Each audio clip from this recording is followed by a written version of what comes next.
that is not agi yat benedictional she ya Teresa Woody in Shadow we get a steamboat ade go in a shah tapahan show the pathogen bashin kia ane da shichedo na geneta shinale out o a nature da de sneak ado shiaj ki ellen begin juno no katanadins in here la Nido ahut on juno the in lad lord or late ahut o a Nancy's case a call ahut o nature that's the seed all this Mr. Chair back to you. Thank you. Ms. Khan will join us around 11 o'clock, and Ms. Bobroff will also join us about 10:30. Ms. Siako from Speaker's Office, are you on the call? Hello, can you hear me? Yes, go ahead. Hello, good morning, Yat Ehibene, RDC members and Chairman Nez. My name is Melinda Arviso Siako. Sitna Janin Shlo, Kia Ani Bashichin, Twitchini Dashichedo, Dashchini Dashanale, Legislative Staff Assistant for the Office of the Speaker in Winter Rock, Arizona. Ado Nana Shinai, Delegate Begay, Hihat Lon Chicago, Citizen Gay Behinzi. I think that was something that was very needed this morning. Ko Eshi Awit Adon and Nosco. And thank you for having us on the call today. Hihat. Thank you, Ms. Siako. Let's go to Fish and Wildlife. Ms. Gloria Tom.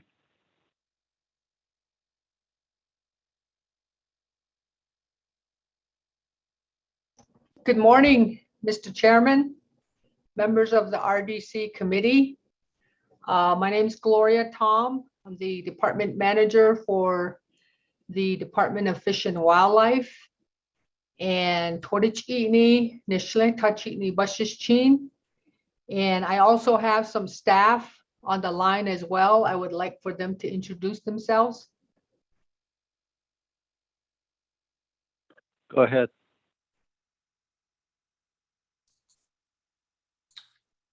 Thank you, Gloria. Good morning, RDC and delegates. My name is Brent Powers. I'm the zoologist for the Natural Heritage Program, which is under the Department of Fish and Wildlife.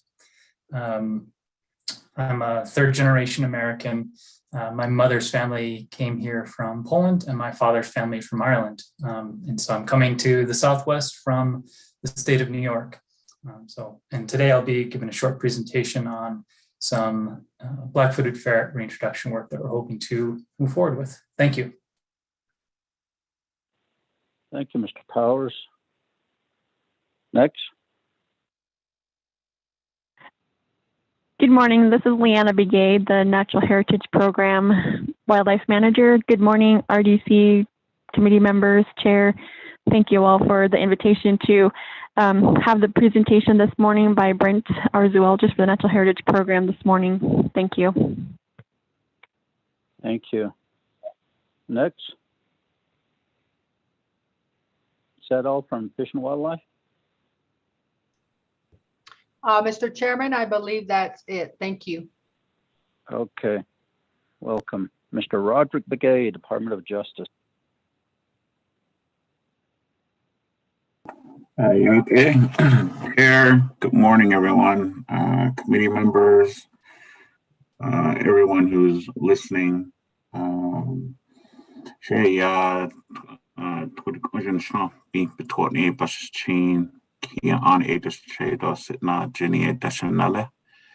And calling from the Salina side of Telana Cottonwood chapter. So good to be with everyone this morning. Thank you, Mr. Begay. Ms. Sanlatsa Jim Martin.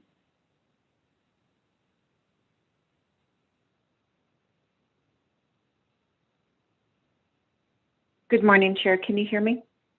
Yes, go ahead. Thank you, Ado Yat E Benishant. Thank you, Honorable Chair, to our RDC committee members. This is Sanlatsa Jim Martin. I'm the ASC Department Manager with the Division of Community Development. Ado Inshlinigi Eya Tanabislin Shle as Andene Abashishchin, Thank you for having us on this call. Thank you. From the Office of the President and Vice President, Mr. Davis Filford. Good morning, Chair, members of the Resource and Development Committee, staff, and everybody listening in. Today, Davis Filford issued the OPVP Banash as an executive staff assistant. Kashid is Nino last Chibashin, and that's a shade out to the Chin National. And it's good to hear all you guys again. I'll be listening into as well. Good morning. Thank you, Mr. Filford. Mr. Roland Small Canyon.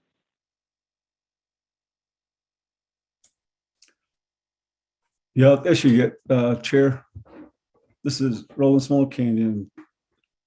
Not that touch in Islam, but it's chain do Islamic that's a chair, top on national, Ado Shanan Shigea, Shanto Community Governance Presidential. Thank you, Chair. Thank you and welcome. Anybody else on the call that wishes to introduce themselves?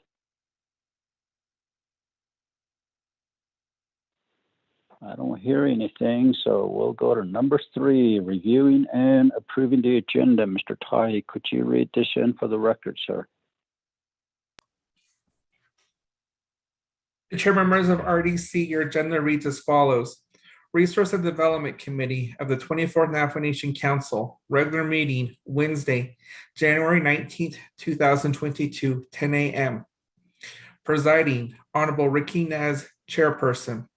Honorable Thomas Walker Jr., Vice Chairperson. Location via telecommunications. 1, call the meeting to order, roll call, invocation, and announcements.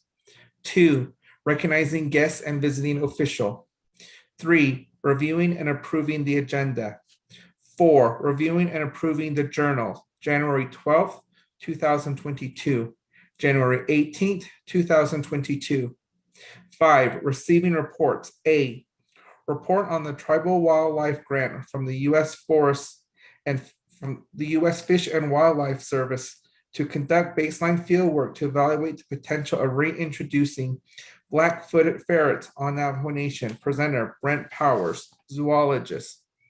B, report on the Local Governments Act, Title 26, and amendments to the Fire Management System, FMS manual, which relates to audits. Presenter, Roderick Begay, Assistant Attorney General, Chapter Unit, Navajo Department of Justice. 6, old business, none. 7, new business. A, approving an executive leadership meeting with the U Mountain Chairman Manuel Hart on feral horses for Friday, February 4th, 2022 at 9 a.m. via teleconference. B, approving a 2-day executive work session with Navajo Department of Justice Water Rights Unit, Navajo Nation Water Rights Commission, Office of Legislative Counsel, Office of the Speaker, and Office of the President and Vice President on the water rights settlement and litigations for Friday, for February 17th through 18th, 2022 at Twin Arrows Casino Resort. C, approving a leadership meeting with Division of Natural Resource, Department of Agriculture, and Navajo Land Department to conduct a site tour of the Winslow track for Monday, February 28th, 2022 at 1 p.m. D, approving a work session with DNR, DOA, NNLD, Fish and Wildlife Department, Forestry Department, the District Grazing Committee, and Bureau of Indian Affairs on the limited 10-sheet unit in the Navajo partition land for Tuesday, March 1st, 2022 at 9 a.m. E, canceling RDC's regular meeting for Wednesday, February 23rd, 2022 at 10 a.m. and schedule a RDC special meeting for Friday, February 25th, 2022 at 8 a.m. F, approving a 2-day work session on helium and hydrogen at Twin Arrows Casino Resort on March 17th through 18th, 2022 at 8 a.m. Flagstaff time, 9 a.m. Navajo Nation time with DNR and their departments and others. 8, close of meeting, announcements, and adjournment. Chair, that is the proposed agenda run into the record. Back to you. Thank you very much, Mr. Tahi. Honorable members of RDC, let's have a motion and a second. Chairman, I motion. Thank you, Honorable Vice Chair Walker. Second.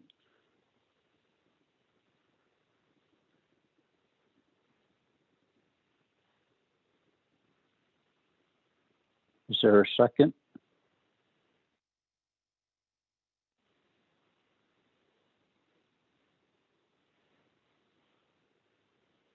Shanand, aye. Honorable members of RDC, let's have a second. Press *6 to unmute. Mr. Chair, this is Delegate Dan. I'll go ahead and second the motion. Okay, thank you, Honorable Daniels. Certainly appreciate it. Any comments or questions on the agenda, main motion? Chair, Yes. we need to make one small corrections under receiving reports B. Mr. Roderick Begay is going to only be giving the report on the Local Governments Act amendments at the moment. The discussion on the 5 management manual as it relates to audits will require a work session. So we need to make that correction. Okay, so we'll delete the audit part. Chair members of Mr. Powers? RDC, that would be correct. Mr. Roderick Begay would only be giving a presentation on Title 26 amendments. Okay, thank you very much. Shanandai, you're more than welcome to entertain an amendment 1 if you wish to go to new business first. Mr. Chair. Oh. This is Delegate Daniels. Go ahead, Honorable Daniels. Okay. Thank you very much. Kodo agenda kodo job case na kodo adopt as na hegi kodo the same thing so the same kodo hinan is neto less not that major according to speaking to the agenda kodo na I know that when was it tomorrow we were supposed to have a meeting with the certified chapters, but that's not going to happen. Speaking to a certified chapter, alternative form of government, AFOG chapter. Oh yeah, they had a recommendation to RDC with the Shanto chapter. I know that there's 45 certified chapters altogether, and out of that 45, there's 6 AFOG chapters. In nation called out of non-certified a schedule. So in a great meeting with all the certified chapters, 45. I don't know a memo was sent out by Mr. Tahi. Only 1 representative per chapter. No, I know that there's the 3 officials and the administration that in Michigan so ADG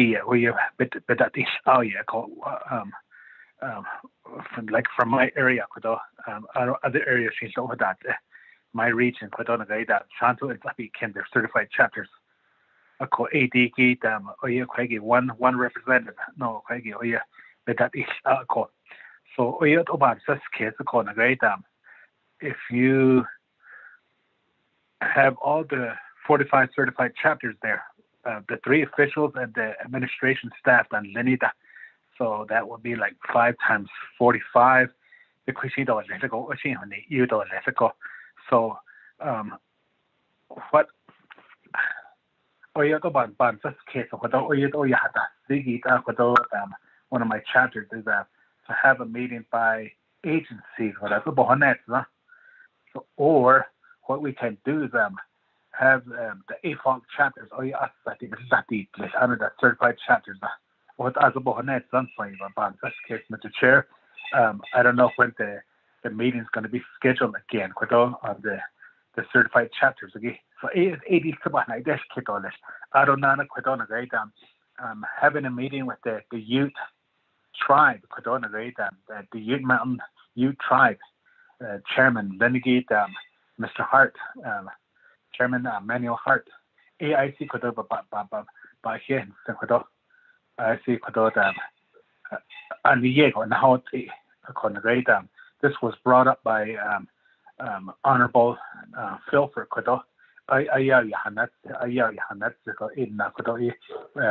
BB so it would be really nice to have a meeting. I don't know if we can do this in person.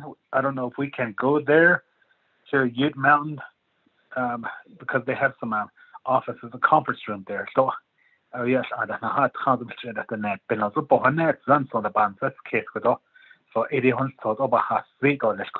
I don't need what in a way that feral horses really add a day. It does that. That's other that the end of it. The half yeah, that's it. And the Mr. Chair also 8 o'clock today. Mr. Chair, thank you. Thank you, Honorable Daniels.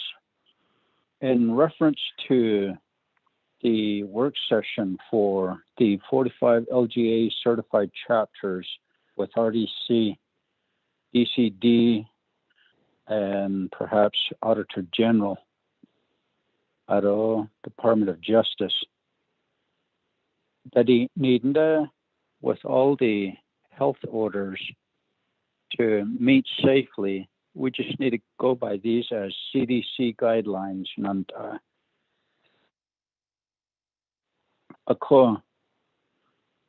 Your recommendation, we can work it out to where we could have the 6 AFOG chapters separately. Out by agencies, 5 agencies, that would take, I would think of 5 days, 1 day for each agency. That would be good to have it in person, perhaps 2 agencies put together. I don't that whichever chapter, whichever agency has the most LGA certified chapters can just be a 1-day agency work session as well.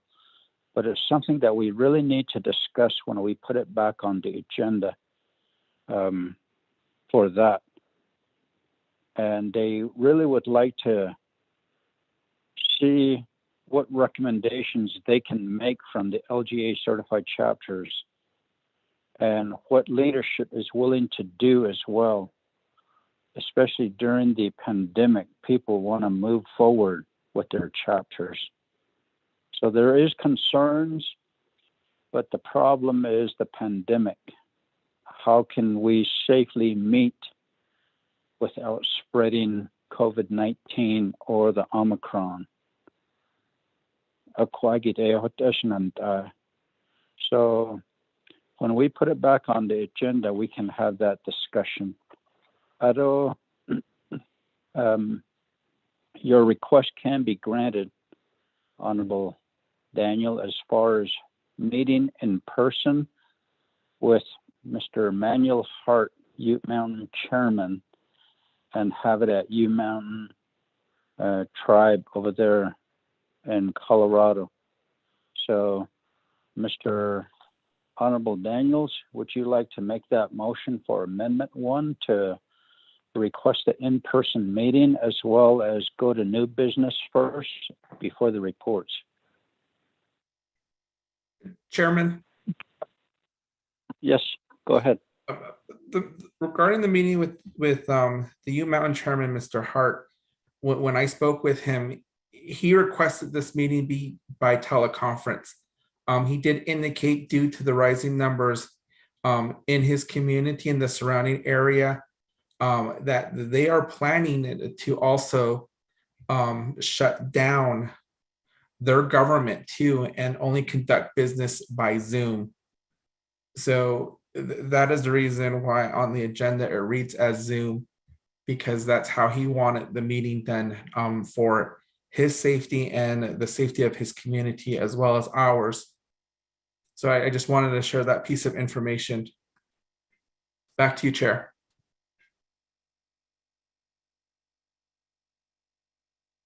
Thank you for that.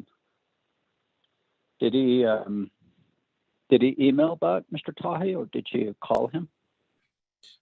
Chair members of RDC, I spoke with him directly by telephone over the phone when we made the arrangements, and we nailed down the date.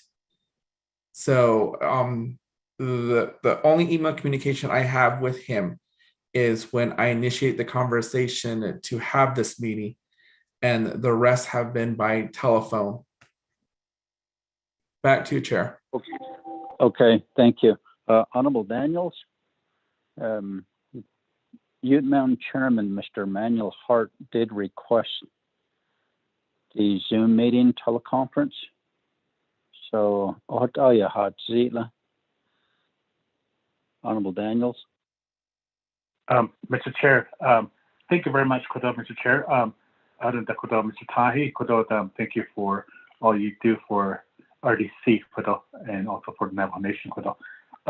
Let's keep it that way, Mr. Chair, that teleconference or a Zoom with the Ute Mountain Chairman. I'd like to make a motion to go to new business first. Reports which are under the complicated. So I'd like to make that motion, Mr. Chair. Make that Okay. Thank you. And within your motion, Honorable Daniels, could you also make the corrections on the report as far as B under report to delete which related to audits? Honorable Daniels. Mr. Chair, yeah, start with that too. Yeah. Thank you. Okay. I'll second, Chairman Freeland. Thank you, Honorable Freeland. Any comments or questions on Amendment 1? I hear none. Honorable Vice Chair Walker, how do you vote? Chairman, I vote green. Thank you. Honorable Begay, I believe he votes green according to his text message. Honorable Begay votes green. Honorable Daniels? Green. Thank you. Honorable Freeland? I vote green, Chairman. Thank you. Honorable Stewart?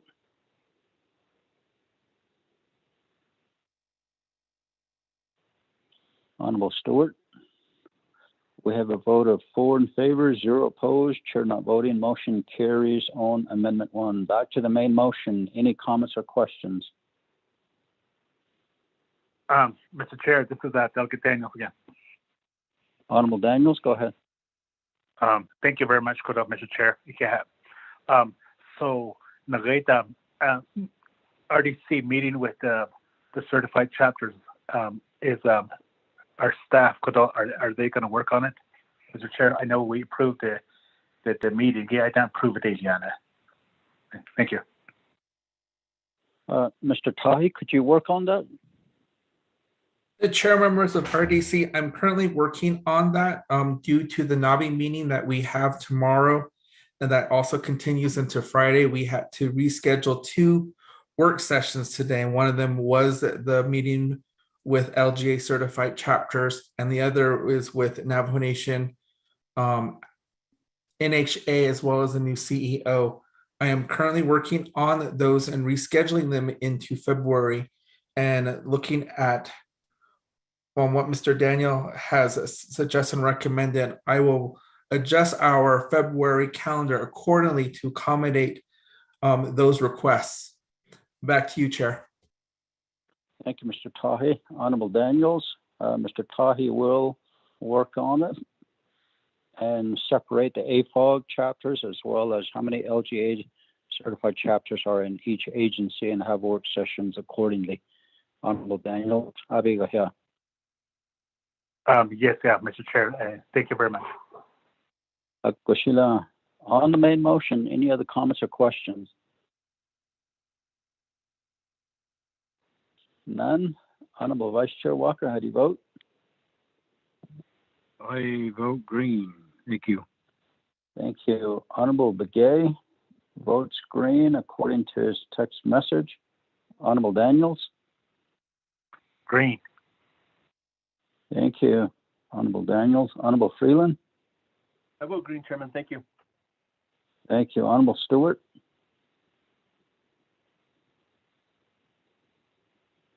Honorable Green. Stewart?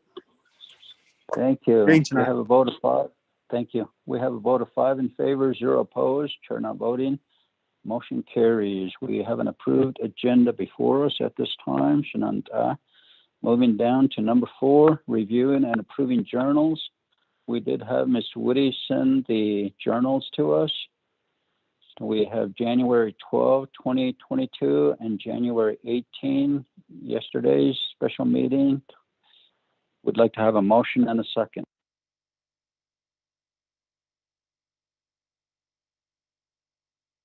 Motion, Daniel. Thank you. Second.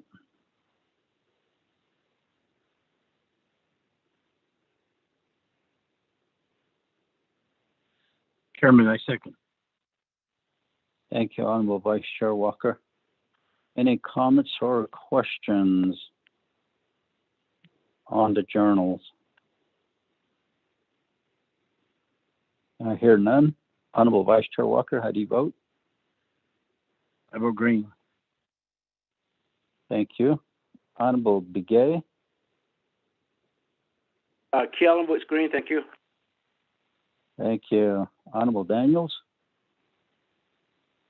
Delegate Daniel. I vote green. Thank you. Honorable Freeland? Green. Thank you. Honorable Stewart? Green. Thank you. We have a vote of 5 in favor, 0 opposed, chair not voting, motion carries. We did have an amendment 1 to go directly to new business. So we'll go with A, approving an executive leadership meeting with Ute Mountain Chairman Mr. Manuel Hart on feral horses for Friday, February 4 at 9:00 a.m. via teleconference. Let's have a motion and a second. Chairman, I'll motion Freeland. Thank you, Honorable Freeland. Second by I'll second that. Honorable Vice Chair Walker. Thank you. Any comments, questions? Mr. Chair, Chairman. this is that. Honorable Daniels. Thank you, Mr. Chair. Perhaps when we have the meeting with the Ute Mountain Ute Tribe Chairman, Mr. Manuel Hart, Department of Ag, don't hold consolidation. So, Mr. Chair, thank you. Yes, that would be good. The Department of Agriculture as well as the Department of Natural Resources, Dr. Shabala needs to be on that call as well. Any others that we could invite on there?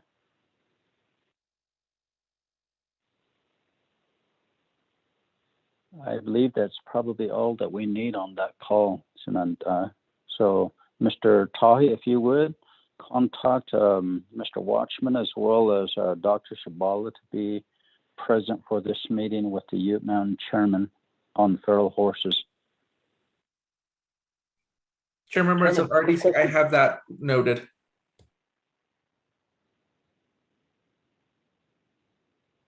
Chairman? Thank you. Mr. Honorable Chair. Freeland? Chairman, just a quick question.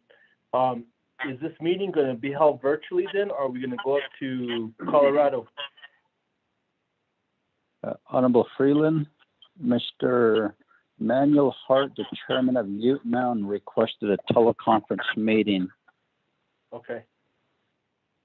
Thank you. Shanta. Oh, any other comments or questions? Mr. Chair, Wilfred. Mr. Filford? Mr. Chair and members of Resource and Development Committee, the meeting, it's been declared. I know he met with the President, Jonathan Nez, at one time. This is regarding the fencing issue too, all along the state line, and the reservation line. A lot of those fencing are torn down, allowing animals to crisscross. And just to let you know, the state line coming into Arizona and to Utah. Mr. Chair, thank you. Thank you for that. We definitely will bring those issues up at that time. Thank you. Honorable members of RDC, any other comments or questions? Chairman Freeland again. Honorable Freeland.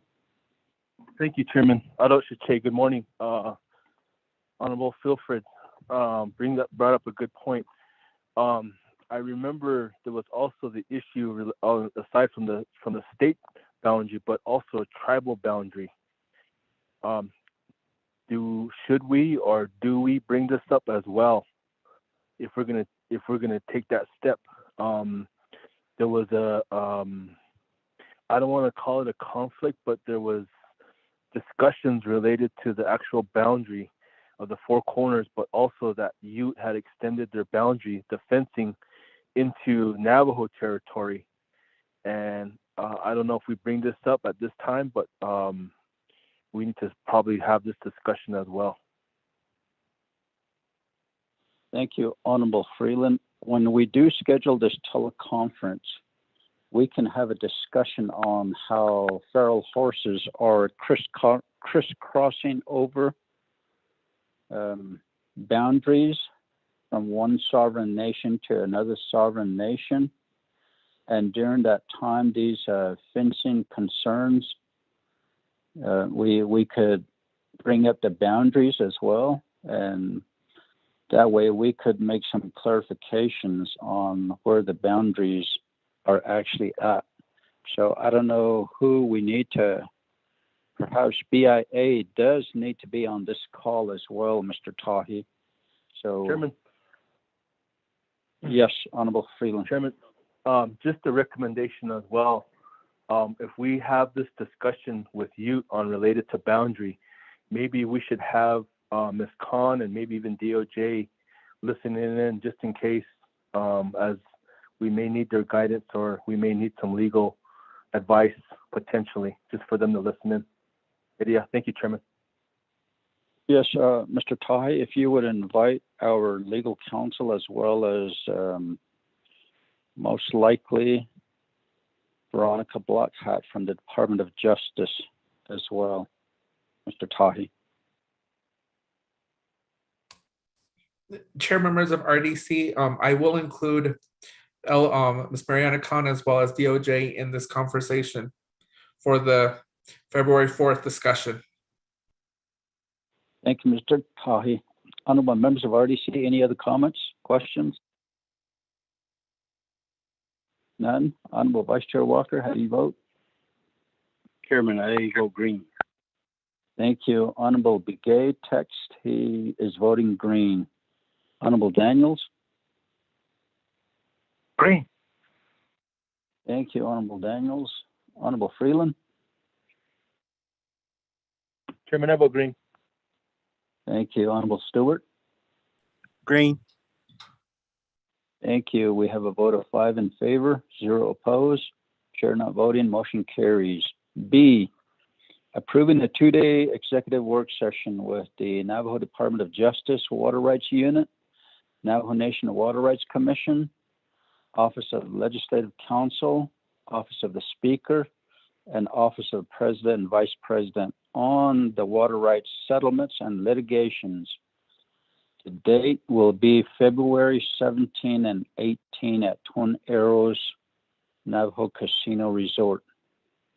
I'd like to have a motion and a second. Kellen. Honorable Begay, thank you. Second by Freeland. Honorable Freeland. Any comments or questions?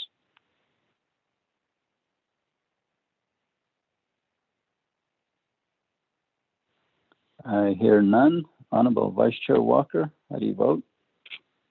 I vote green. Thank you. Honorable Begay? Chairman Kellen votes green. Thank you. Thank you. Honorable Daniels? Green. Thank you. Honorable Freeland? Green chili stew. Thank you. Honorable Stewart? Green. Honorable Stewart? Green. Thank you. We have a vote of 5 in favor, 0 opposed. Chair not voting, motion carries. C, approving a leadership meeting with Division of Natural Resources, Department of Agriculture, and Navajo Nation Land Department to conduct a site tour of Winslow Track for Monday, February 28, 2022 at 1:00 p.m. And I would like to have a motion and a second. Chairman. Daniel. Honorable Vice Chair Walker motions, second by Honorable Daniels. Any comments or questions? Chairman Freeland. Honorable Freeland, go ahead. What date was this proposed again? I'm sorry. February 28th, and that will be thank you. on a Monday, February 28th. Okay. All right. Thank you. So, any other comments or questions? Chairman. Honorable Vice Chair Walker, go ahead. Okay, Chairman, thank you. Other committee members, Mr. Tahi, thank you for developing the schedule for us to consider and making decisions on. The Telecom Medical Center, the walkthrough that we wanted to do a couple months ago. Yeah, I guess my question to Mr. Tahi is, where's that at now? Is that still possible? Or did Winslow Indian Healthcare Center, did they change their mind on that? So that's a question, Chair. Mr. Tahi? Chair, members of RDC, I am working on that due to the schedule changes that we have incurred for the last 2 weeks. I am adjusting the February calendar in order to incorporate the tour of the new medical facility out in the Telecom area. I am still working with the Winslow Health Facility on this as well. Once I get this settled with all these new dates, I will send out an updated February and March calendar that will reflect all the meetings that we have currently approved and rescheduled as of today. Back to you, Chairman. Thank you. Honorable Vice Chair Walker, do you have a follow-up? Yes, Chairman, though, committee members, thank you again, Mr. Tahi, though, and his staff, though. The Telecom Medical Center walkthrough tour, the locations of the Winslow land track and the new hospital, they're in close proximity. So committees in the area, it's just that it's very, very doable to do the two tours in one day. And so, yeah, it's just so if you can, I guess, let us know, Mr. Tahi, if that's possible. It's still a ways off, and we can probably modify or adjust our plans. Thank you, Chair. You're absolutely right, Honorable Vice Chair Walker. We should have the two on the same day if we could schedule it that way. Perhaps the Winslow track, we could have that at maybe start at 10 o'clock or even 11 o'clock. And then after we're done, we could go to the Telecom Medical Center perhaps at about 2 o'clock. And then after that, we can head home. Mr. Tahi, could you work on that for us? See how we can make it work on the same day? Chair, member of RDC, that's currently the plan that I have currently outlined tentatively. In addition to that, if you look on the agenda, we have a work session regarding the 10 sheep limit.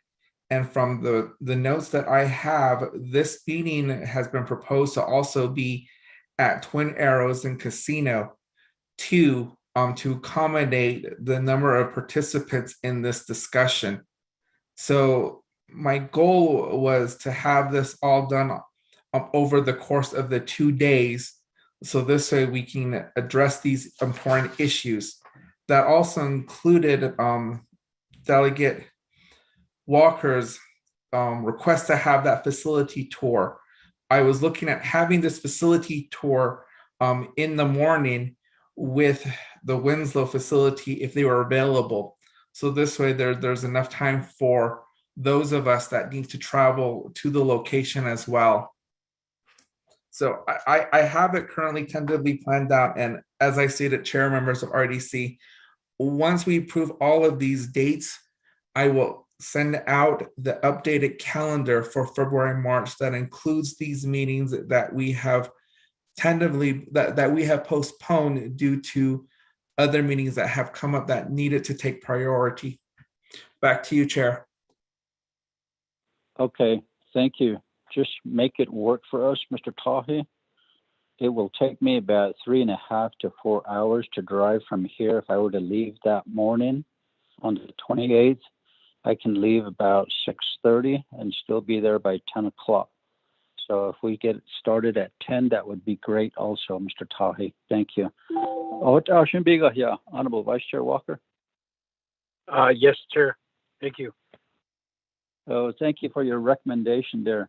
Back to C, any comments or questions on this Winslow track site tour? That's for February 28th, which is on a Monday. And once we approve it, we can still make changes to the time if we need to, Mr. Tahi. Thank you. Any other comments or questions? None. Honorable Vice Chair Walker, how do you vote? Chairman, I vote green. Thank you. Honorable Begay?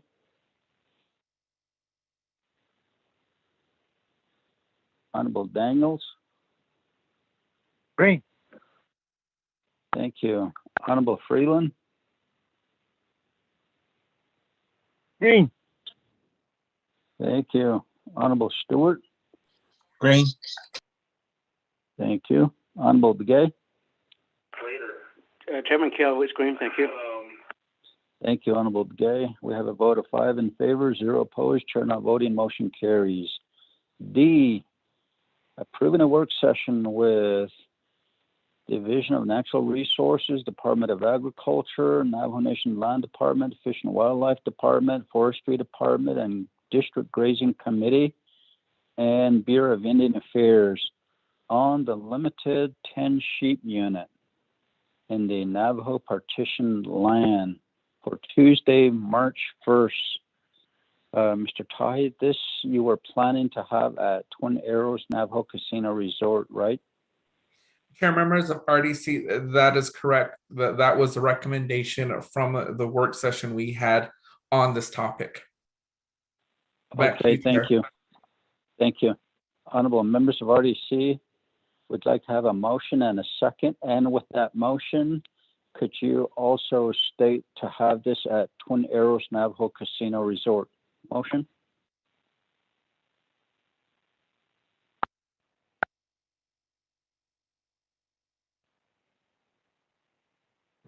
Motion with stated amendment. Honorable Freeland? Thank you. Second by? Chairman, I second. Thank you, Honorable Vice Chair Walker. Any comments or questions? Mr. Chair, this is Delegate Daniels. Honorable Daniels, you have the floor. Yes, thank you. Mr. Chair, thank you. When we're having this meeting, I know that Navajo Hopi Land Commission, before the pandemic, they were going through these chapters, and they were getting reports on issues and concerns from the NPL residents on Lenigita, FB, former Benefits area residents on Lenigita. Pandemic we stopped the tour. So perhaps include Navajo Hopi Land Commission. There's on hold Mr. Chair, when we're having this meeting at Twin Arrows. Thank you for your recommendation, Honorable Daniels. Honorable Freeland, you hold the main motion. Would you concur to include the Navajo Hopi Land Commissioners to have a joint meeting with RDC? As long as they bring breakfast burritos. Thank you. Honorable. Mr. Chairman, I'll be. Okay. Honorable Vice Chair Walker? Yes, I concur. Okay.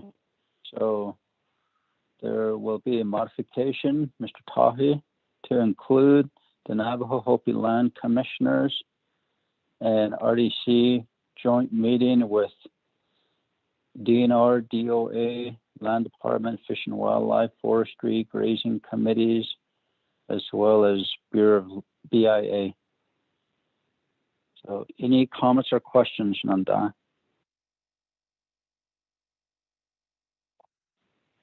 I hear none. Honorable Vice Chair Walker, how do you vote? I vote green. Thank you. Honorable Begay? Keelan votes green. Thank you. Thank you. Honorable Daniels? Green.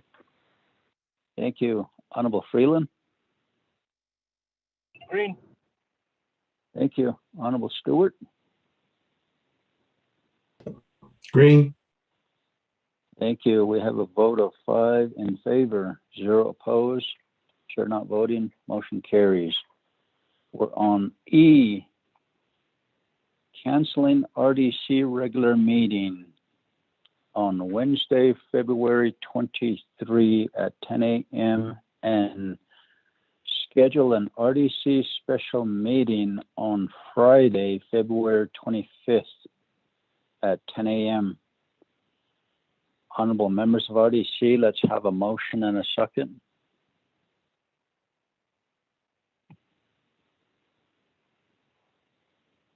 Motion, Chairman. Thank you, Honorable Vice Chair Walker. Second by Keelan. Honorable Begay. Thank you. Any comments or questions?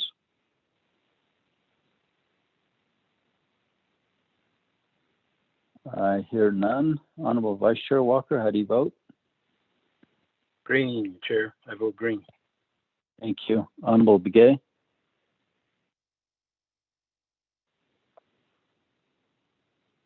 Honorable Daniels?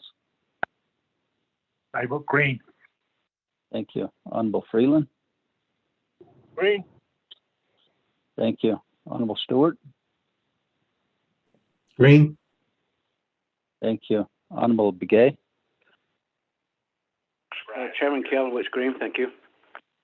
Thank you. We have a vote of 5 in favor, 0 opposed, chair not voting, motion carries. F, approving a 2-day work session on helium and hydrogen at Twin Arrows Navajo Casino Resort on March 17 through the 17 and 18 at 8 a.m. every morning. Flagstaff time will be 9 a.m. Navajo Nation time, with DNR and their departments and others. I'd like to have a motion and a second. A motion, Freeland, and I think we are on the same time, Chairman. Thank you. That will be on a Thursday and Friday. Motion by Honorable Freeland, second by. I'll second that, Chair. Thank you, Honorable Vice Chair Walker. Any comments or questions?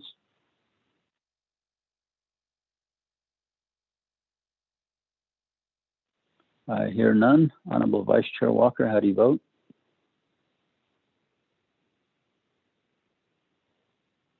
I vote green. Thank you. Honorable Begay? Chairman Kalowitz Green, thank you. Thank you. Honorable Daniels? Green. Thank you. Honorable Freeland? Green. Thank you. Honorable Stewart? Green. Thank you. We have a vote of 5 in favor, 0 opposed, chair not voting. Motion carries. Yes, and we're done with new business. Back to reports. First on the list, we have A, report on Chairman. the tribe. Honorable Freeland? Chairman, my apologies to interrupt. Just a quick question related to our Washington, D.C. trip at the end of the month. One of the days falls on a Wednesday. Do we need to reschedule that committee meeting as well for that time we're in Washington? That's my comment or my question, Chairman. Thank you.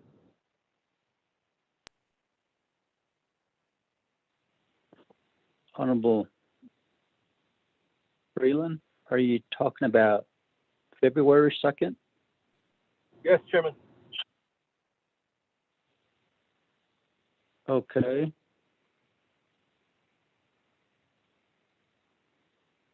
We're going to be there the 30th, the 31st, the 1st, and the 2nd, right, Honorable Freeland? Yes, Chairman.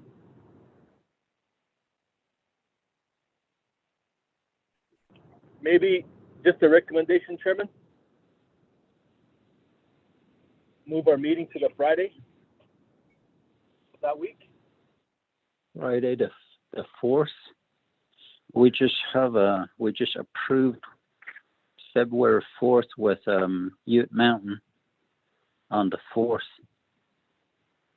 What about Thursday, the 3rd? We might be traveling back that day, Chairman. Travel on Thursday? We might be traveling back that day. Okay.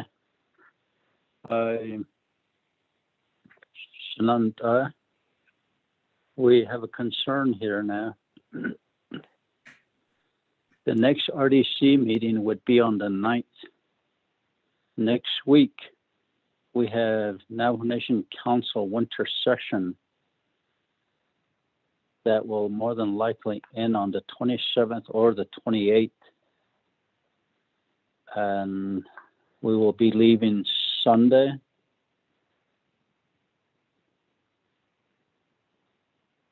And return Thursday the 3rd, Chinanta. We may have to just wait until the 9th, Honorable Freeland, to have our regular scheduled RDC meeting. Okay. I just wanted to get that out there because I don't think we've discussed it. And what do we do in these types of situations? That was just my question and my concern, Chairman. Thank you. Well, thank you for bringing that up. Most certainly appreciate that. What we might be able to do is have a meeting on the 7th, which is on a Monday.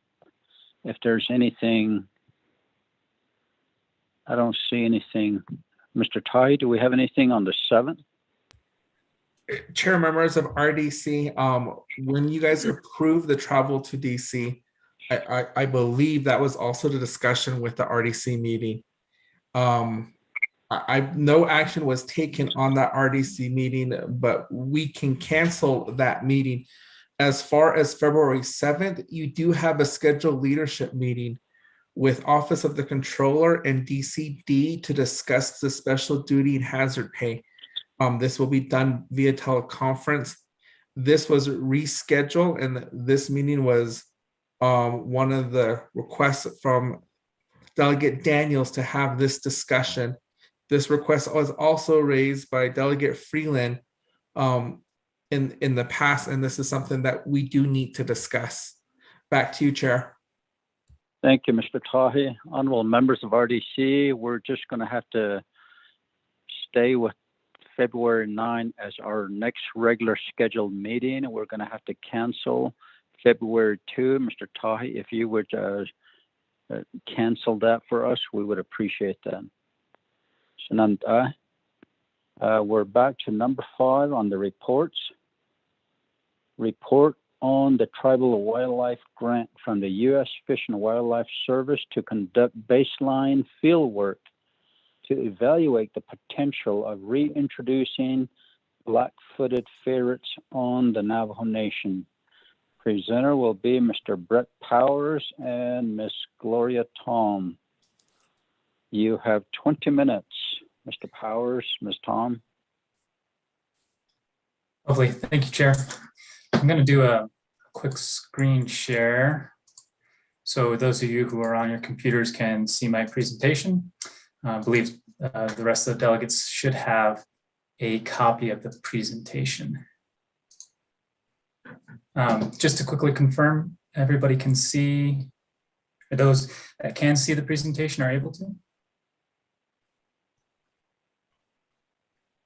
Mr. Powers, we do have the PowerPoint presentation, so you may proceed. Thank you, Chair. Right, so quickly, I'm Brent Powers, a zoologist for Navajo Nation Natural Heritage Program, and we'll give a brief introduction here to our black-footed ferret pre-reintroduction program. This past October, we received notification that a tribal wildlife grant that I wrote was awarded to Navajo Nation, and this was to assess the potential to reintroduce black-footed ferrets. The primary goal here is to determine if there are identify areas that could be suitable for black-footed ferrets to be reintroduced into. Now, to first understand this, we first have to have a good understanding of Gunnison prairie dog distribution and density on the landscape. And another big factor is disease. Things like plague, canine distemper, and tularemia are some of the major limiting factors that prevent black-footed ferrets from establishing on their own, and what limits reintroduced populations. Gunnison prairie dogs can carry all those diseases, but other wildlife species can too. And that's why I show this image of a coyote standing at a distance, is that coyotes and foxes will also be tested as part of the disease monitoring aspect of the program. Before we get into that here, I just want to give a brief life history on black-footed ferrets. For those of you following along here, I'm on the section with just images of ferrets and prairie dogs. So without Gunnison prairie dogs, black-footed ferrets really would never be able to survive. They owe their entire existence to black-footed ferrets. And you can see in the image here of the ferret hunting the prairie dog, these small systems in the burrows created by prairie dogs. 90+% of their diet consists of prairie dog. And so without prairie dogs, black-footed ferrets really would never be anywhere on the landscape. And so when you talk about black-footed ferret reintroductions, you really have to talk about prairie dogs as well. So moving on, some brief history here, some background on black-footed ferrets. This is a slide that has 2 images at the bottom, kind of show a laboratory setting and then like an outdoor cage type setting. Black-footed ferrets are federally endangered. Here at Navajo Nation, we have them listed as a G1 species, meaning they're extirpated or locally extinct. The last known wild population is from Atitzi, Wyoming. It was found in the 80s. That population peaked around 1984 and then quickly crashed due to a plague outbreak. The last remaining 18 individuals were captured and brought into a captive breeding facility in 1987. Of those 18 individuals, only 7 were able to successfully participate in that captive breeding. So every single black-footed ferret today that is out there has its lineage and its heritage back towards these 7 individuals. The next slide is a table that shows the various reintroduction sites. And I just want to call attention to the Aubrey Valley area.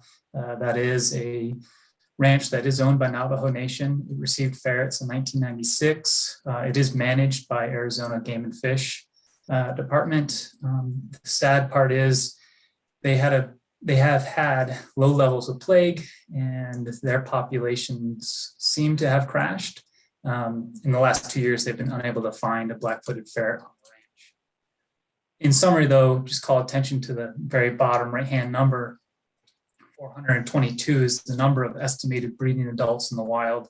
So this species is critically endangered. There's very few of them out there, despite monumental efforts since 1991 to get ferrets back out into the wild. So moving to the slide here that has a background of a ferret. Black-footed ferret decline is due to their close association with prairie dogs. And that this really began in the late 1800s with the conversion of rangeland to cropland, large-scale prairie dog poisoning, the introduction of sylvatic plague or black plague. This came in the 1940s as an introduced disease. And in some localized areas, unregulated recreational shooting has caused decline in prairie dogs, which in turn reduces black-footed ferret habitat and presence. So prairie dogs are really important, and it's a really key factor in deciding whether or not we could reintroduce ferrets onto the landscape. The slide here that shows the plague pathway.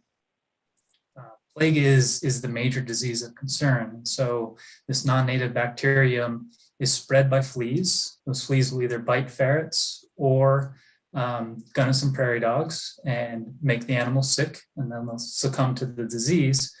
Or a black-footed ferret could consume an infected prairie dog that's sick with plague and then contract the disease and die. So there's multiple pathways that black-footed ferrets would become exposed to plague, and plague is the #1 disease of concern, but other diseases pose risks as well, such as canine distemper and tularemia.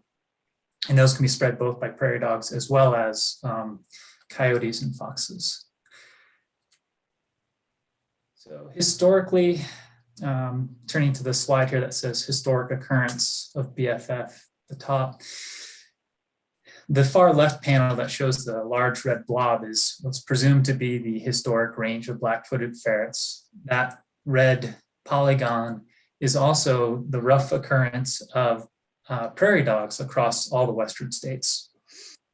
The middle panel shows a red dot in Wyoming, which is the area where the last known wild population was found. And the far right panel, the green dots, show the reintroduction sites as of 2020.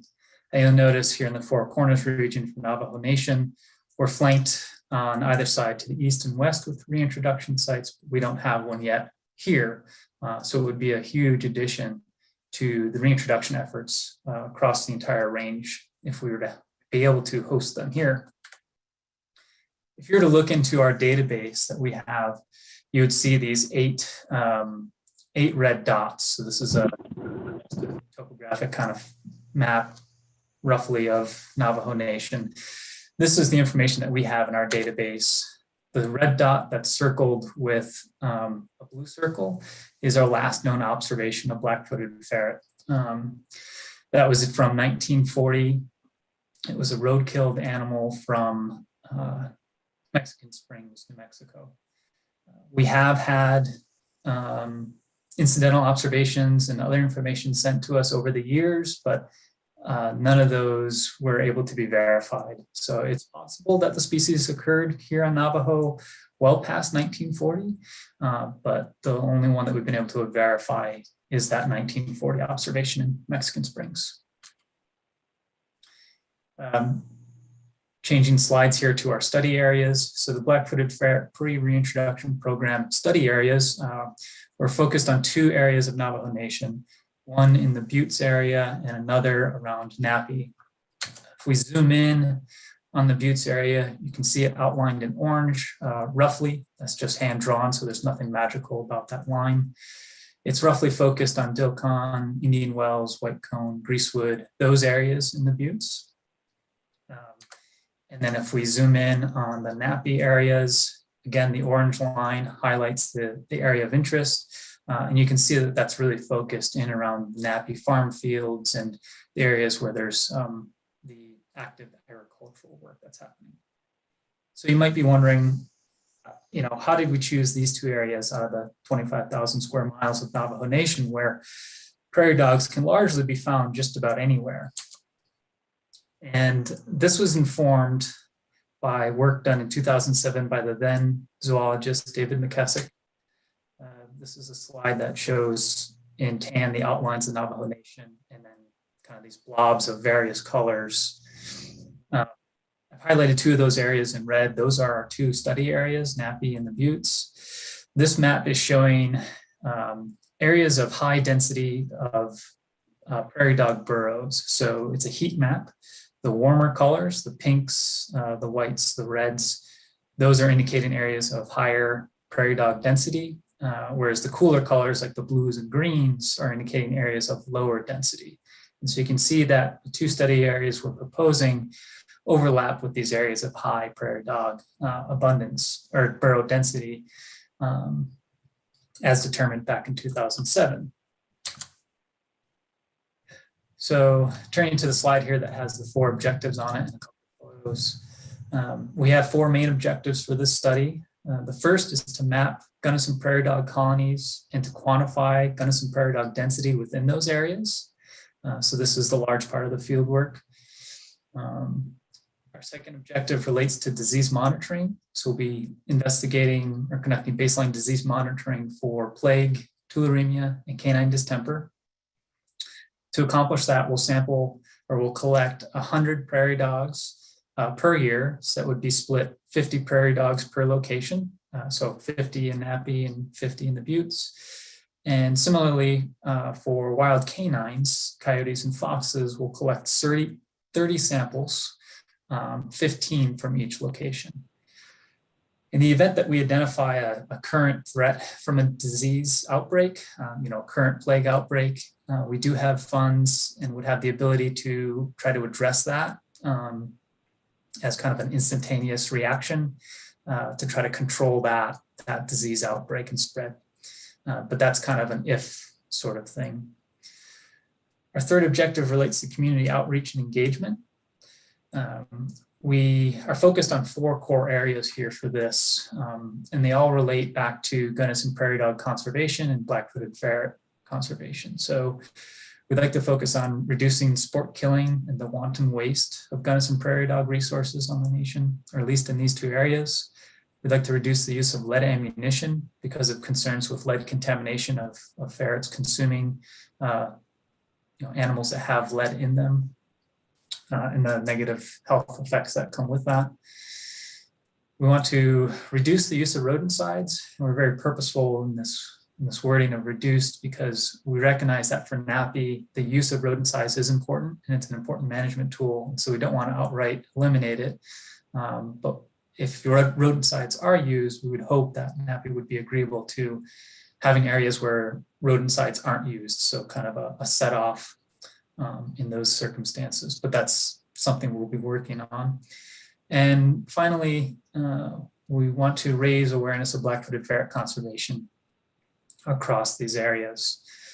Those first 3 objectives will then inform the writing of a management plan. And that management plan will serve as the kind of guiding document moving black-footed ferret conservation forward.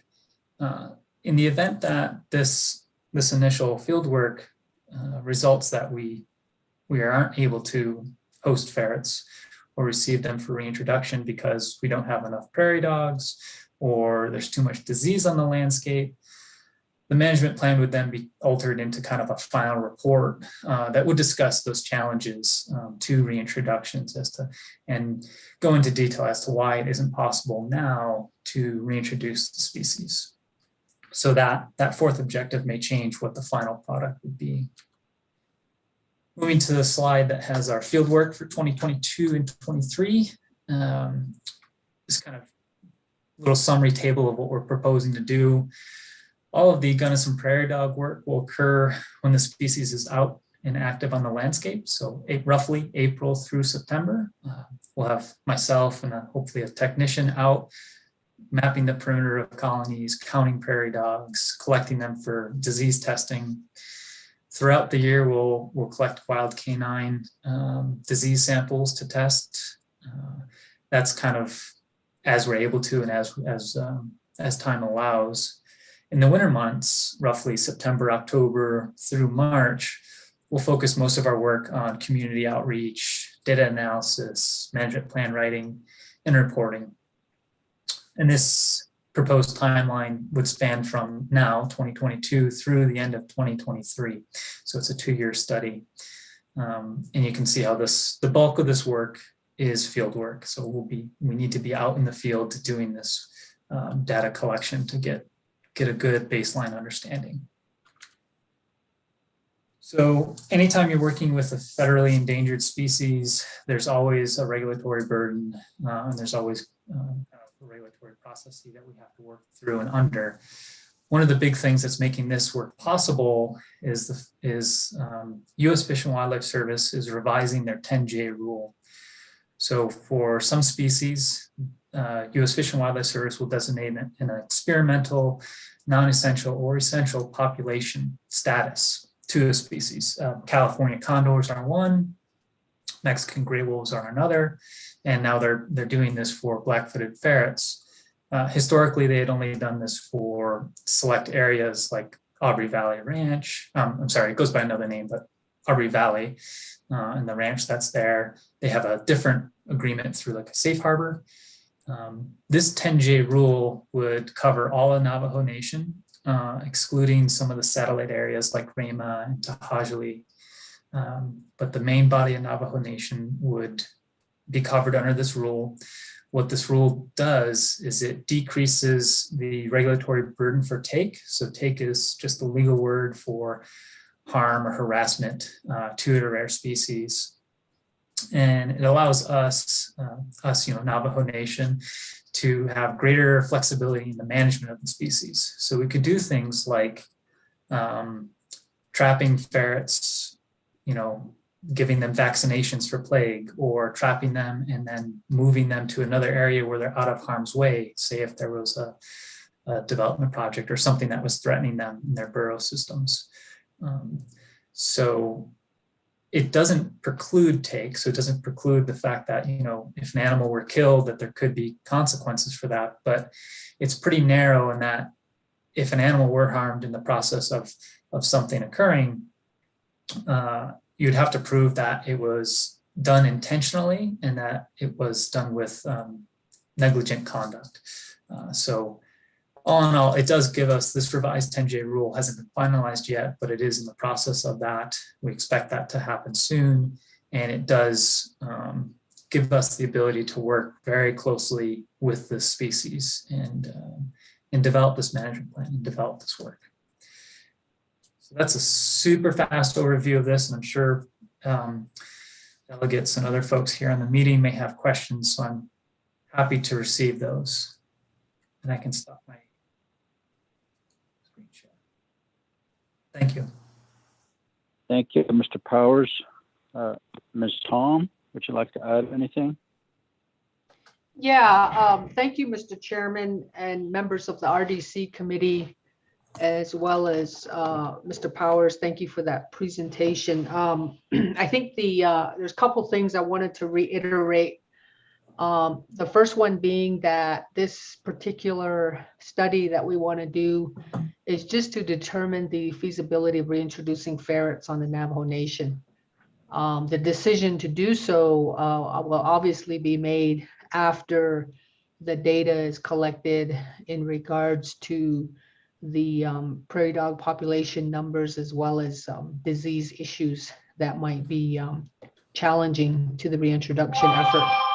The Navajo Nation does serve on the Black-footed ferret recovery team.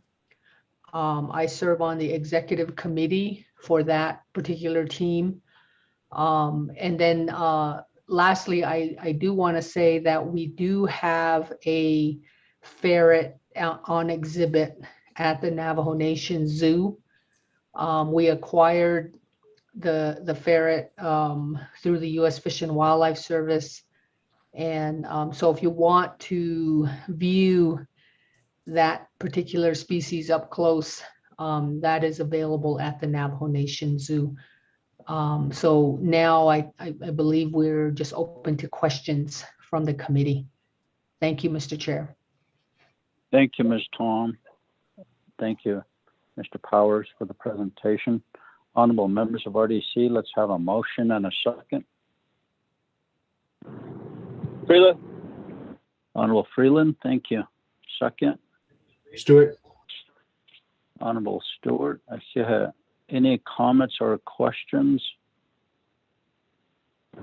on the presentation? Honorable, go ahead. Chairman, Delegate Freeland, good morning. Adult staff, thank you, Mr. Powers, and Ms. Tom, thank you for that presentation. Just thinking about the whole presentation as a whole, and I go back to a discussion I had previously when we became delegates. I was working with Chad, who's no longer there, and he had asked for me to look at possibly introducing a legislation for this, but we never got to that point. I think this is a great idea. I think it's something that we can look at as far as reintroduction or introduction into this habitat. Now, my question is really related to habitat. Is this a good habitat for the ferrets? And I know that Nappy is really overwhelmed with prairie dog problems. And I did mention this before, but it seemed like there was some reluctancy from Nappy to have them introduce a black-footed ferret at Nappy. I don't know if that would be an issue. I don't think they would eat the crops. They'd be more interested in eating the prairie dogs. If that were to happen, of course, then the ferrets would then be subject to other predators, coyotes, or possibly even, there's a lot of raptors around there. A lot of eagles and hawks, especially. And that's kind of like a sanctuary, that area. So would that be an issue if, there's the issue of food chain? Would that be another issue for that area as well? So those are my two questions, Chairman. Thank you. Thank you, Honorable Freeland. Mr. Powers, Ms. Tom, your response? Thank you for that question. I can try to answer this, or just maybe shed some light to it. We did have an initial meeting last week with a number of individuals from NAPI, including their CEO and COO, and some of their field staff who will work with managing prairie dogs and some of that out there. So they were receptive. The meeting was well attended. They were very interested. We didn't get an indication that they were reluctant about black-footed ferret reintroductions. I think that's due in part because of the relaxation of the regulatory burden that would be provided through the 10J ruling or 10J status, deeming black-footed ferrets on Navajo Nation as a non-essential experimental population. In terms of your initial question, Delegate, whether we have good habitat for ferrets. Yeah, we do believe so. That does come with a big caveat, though, that it's contingent upon acres of occupied area by prairie dogs. So to give everyone a very rough sense of this, one single pair of ferrets, so like one family unit, if we want to think of it that way, roughly need 400 to 600 acres of occupied prairie dog habitat. So, that's 400 to 600 acres of burrows and that sort of thing. So obviously it's a difficult thing to quantify, to put numbers to it on the landscape, because it's not just like an area, right? We don't just need just a geographic extent of occupancy, but we also need to understand the density of the prairie dogs in those colonies. So you could have a much smaller area, maybe 300 acres, if it was a very dense population of prairie dogs, and that could support a family unit. Conversely, you could have an area that spans over 800 acres and it's at a very low density of prairie dogs. So you can see there's this, there's quite a bit of variability in the landscape out there. And that's what the first objective here is for the study, is to get a really good, detailed, granular understanding of our prairie dog colonies. How large are they? Where are they within these small focus areas? And what is the density of the animals in those areas? And that will largely inform how many ferrets we could, theoretically sustain. So, kind of looking at carrying capacity of the landscape. But we believe it's possible. Just from some of my work last summer, I do believe Nappy is probably our best bet at that, because the prairie dog densities are so high there, given that the alfalfa fields provide exceptional habitat for these prairie dogs. And then there's a question about kind of the food chain and predators. Black-footed ferrets are killed by foxes, badgers, coyotes, hawks, eagles, owls, snakes. So they have lots of predators, and it is a big concern for a reintroduction program. We wouldn't be proposing to manage predators of the species of ferrets. We can think of this as, if black-footed ferrets upon the landscape, what we're really doing here is fixing a broken system. Right? The system was broken from past actions, and we're trying to repair this system. We're trying to put the pieces all back together. And right now the system is kind of out of balance and out of whack. So we're trying to restore balance to the landscape, and part of that balance is predatory action, is predators of this endangered animal, as well as the endangered animal being a predator of prairie dogs. So it's a concern. There's not a whole lot that folks recommend that we can do about, but this is why when a release happens, they tend to release lots of animals. We're not talking just a couple, 2, 3. Small releases would be on the order of 10 to 15 animals. A large release would be up into the 30s. And again, that's informed by how much habitat you have. That was a long-winded response, but thank you for the questions. Thank you very much, Mr. Powers. Honorable Freeland, do you have a follow-up question?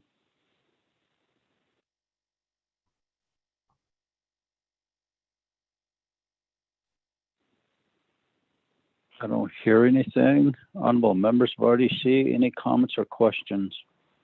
Chairman, I'm sorry, I was muted. Honorable Freeland, go ahead. Thank you, Chairman, as well as Mr. Powers, I forgot to ask another question. In regards to hibernation, do they also hibernate as well and then just come out in the spring and the summer? Are they year-round? Do they live do they also hibernate? I guess is my question. Thank you. Thank you, Honorable Freeland. Mr. Powers, your response? Yes, they are less active in the winter. They aren't true hibernators, so they won't be settling down for the winter and kind of sleeping through. There is periods where they will do that, when it's really cold and maybe really snowy, they're less active, but they do get up. They will hunt around, they'll hunt for prairie dogs that are overwintering. So yeah, it's kind of a mix of both, but they're largely considered to be active year round, but activity decreases significantly during, January, February, December, those months. Thank you, Mr. Powers. Honorable members of RDC, do you have any other comments or questions?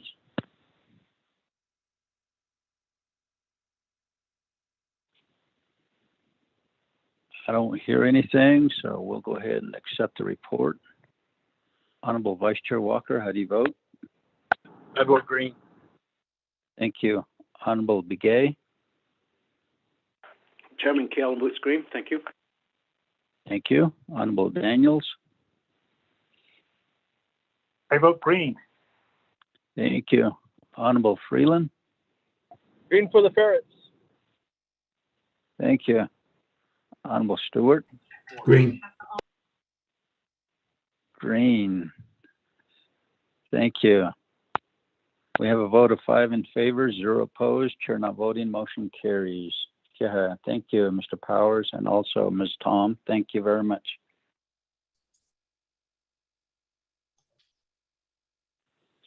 B, on the report on the Local Governance Act Title 26 and amendments to the 5 management system manuals or chapters.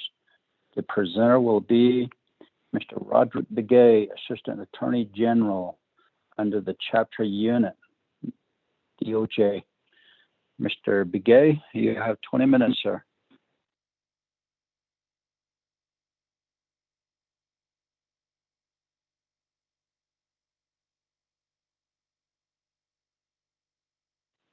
Mr. Begay?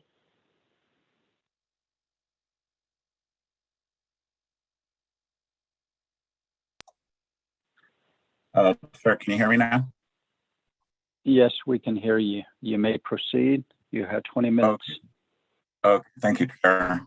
I'm hoping to share my screen now, and I'm hoping you all can see it.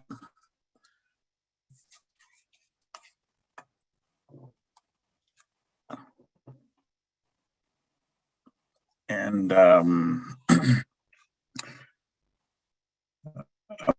for the mix-up on the what I was going to present today. I'm going to suggest that the audit related issues and topics be discussed in a work session with the Auditor General's office and the Administrative Service Center. So, but here today, what I have is something I presented to the Commission on Navajo Government Development. Basically, as you know, the Commission on Navajo Government Development, they were considering chapter reform type of issues.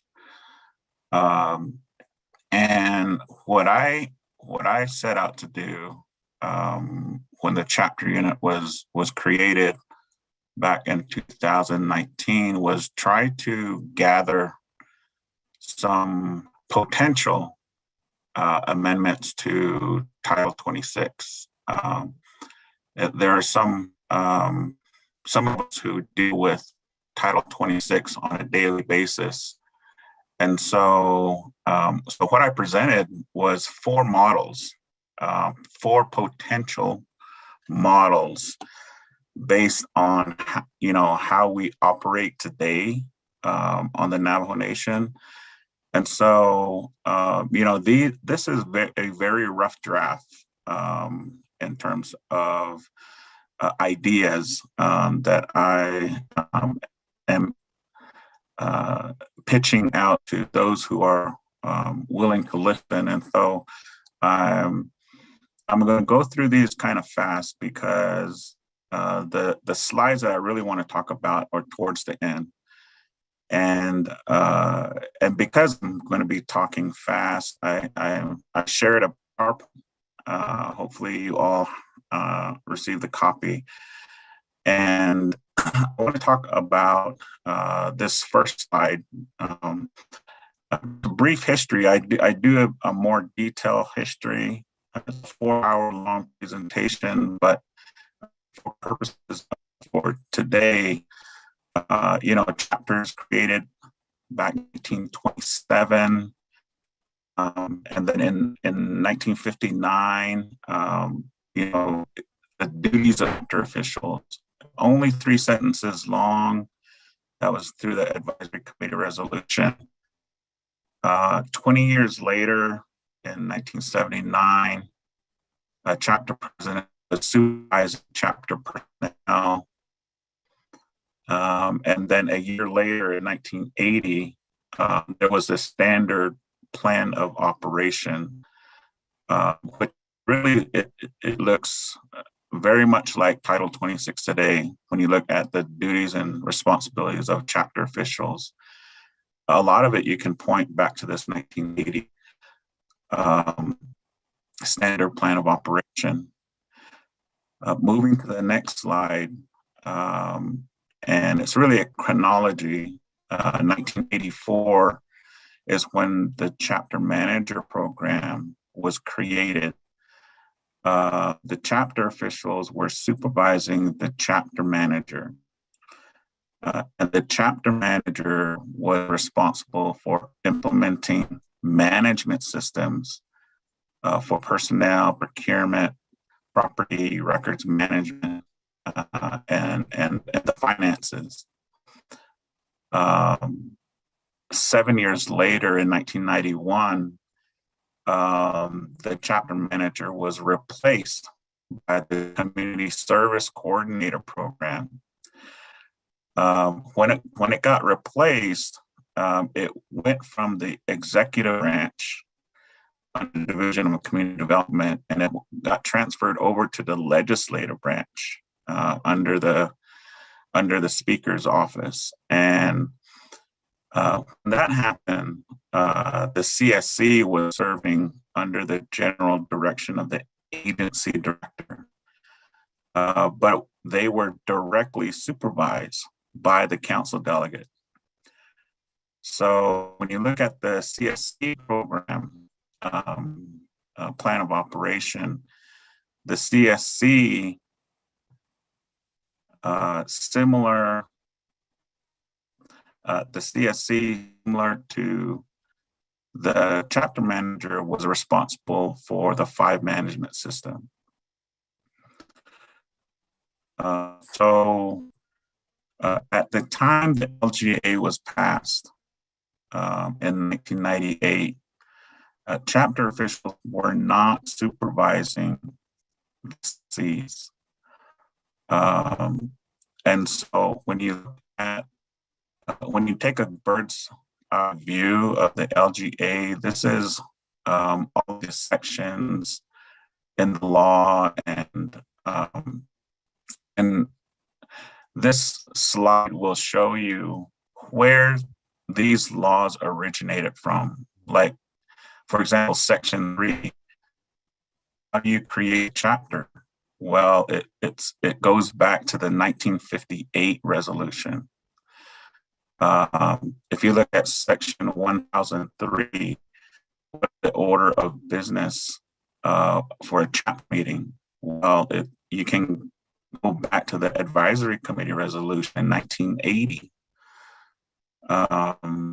And so where you can find, where some of these laws came from. And really, when the LGA was passed, you can see where certain laws were combined.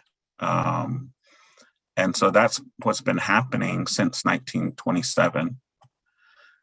So when you look at the LGA chapters since 1980, chapters has you need to develop your own 5 management system for personnel, procurement, fiscal, property, and records management. And basically, once they do that, the chapter passes the resolution and they submit their 5 management system to the Auditor General's office. And then once the Auditor General reviews it and says it her okay, she recommends governance certification to RDC. And under the old rules, under the old TCDC resolution, it was supposed to be reviewed by controller, DOJ, and legislative council as well. So once RDC approves the FMS, the chapter began exercising the powers and authorities under Section 103. So very briefly, if you look at the next slide, slide 1 for Section 103 authorities, here's a good list of some of those authorities.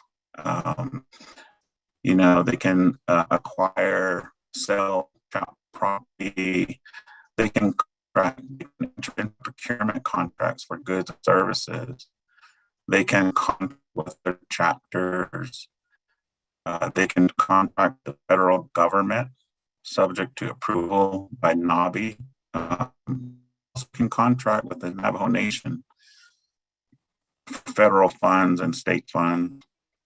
So these are, you know, in terms of slide 1, this is, you know, the incentive of chapters to become governance certified. When you look at slide 2, the list goes on what the authorities are. They hire their own legal counsel. You know, they don't. They can generate their own revenue. They can also pass local laws called ordinances. So they can amend their land use plan. They can exercise eminent domain if they pass an ordinance. They can administer capital improvement funds. And of course, they can adopt AFOGs, alternative form of governments. And so, again, additional incentives for chapters to become governance certified. And if you look at slide 3 on Section 103 authorities, this is a continuing list of the type of local laws that chapters can pass. And one of them is the local tax. And just a couple of years ago, the local tax code was developed by the Navajo Tax Commission. And so, you know, I think that some chapters now, LGA certified chapters, they can, as long as they follow those guidelines, they can impose a local tax. So these are just some of the again, incentives for chapters to become certified. And then the next slide, non-governance certified chapter versus governance certified chapters. Today we have 45 governance certified chapters and 65 that are non-LGA certified. So what does this mean?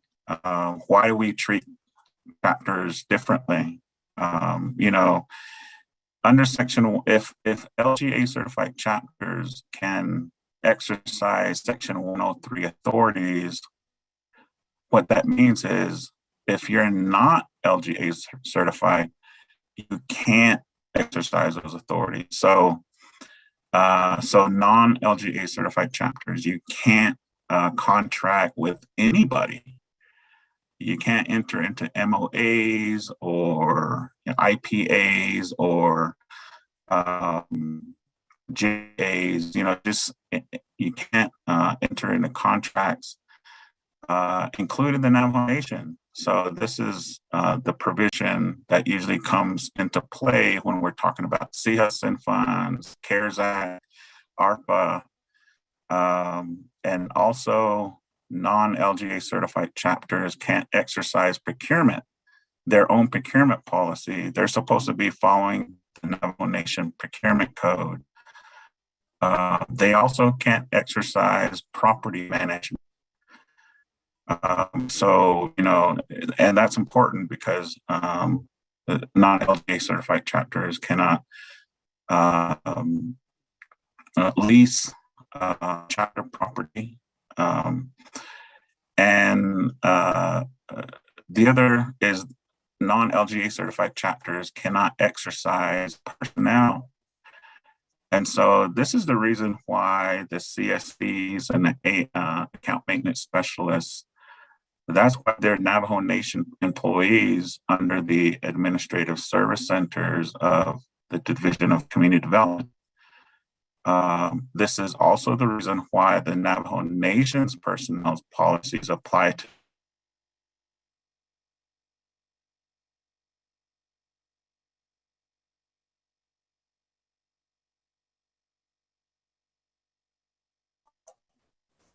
I'm sorry, Chair and members of the committee, I lost connection there and I didn't realize I was on slide about the differences between LGA certified chapters and non-LGA certified chapters. And, you can read that for yourself.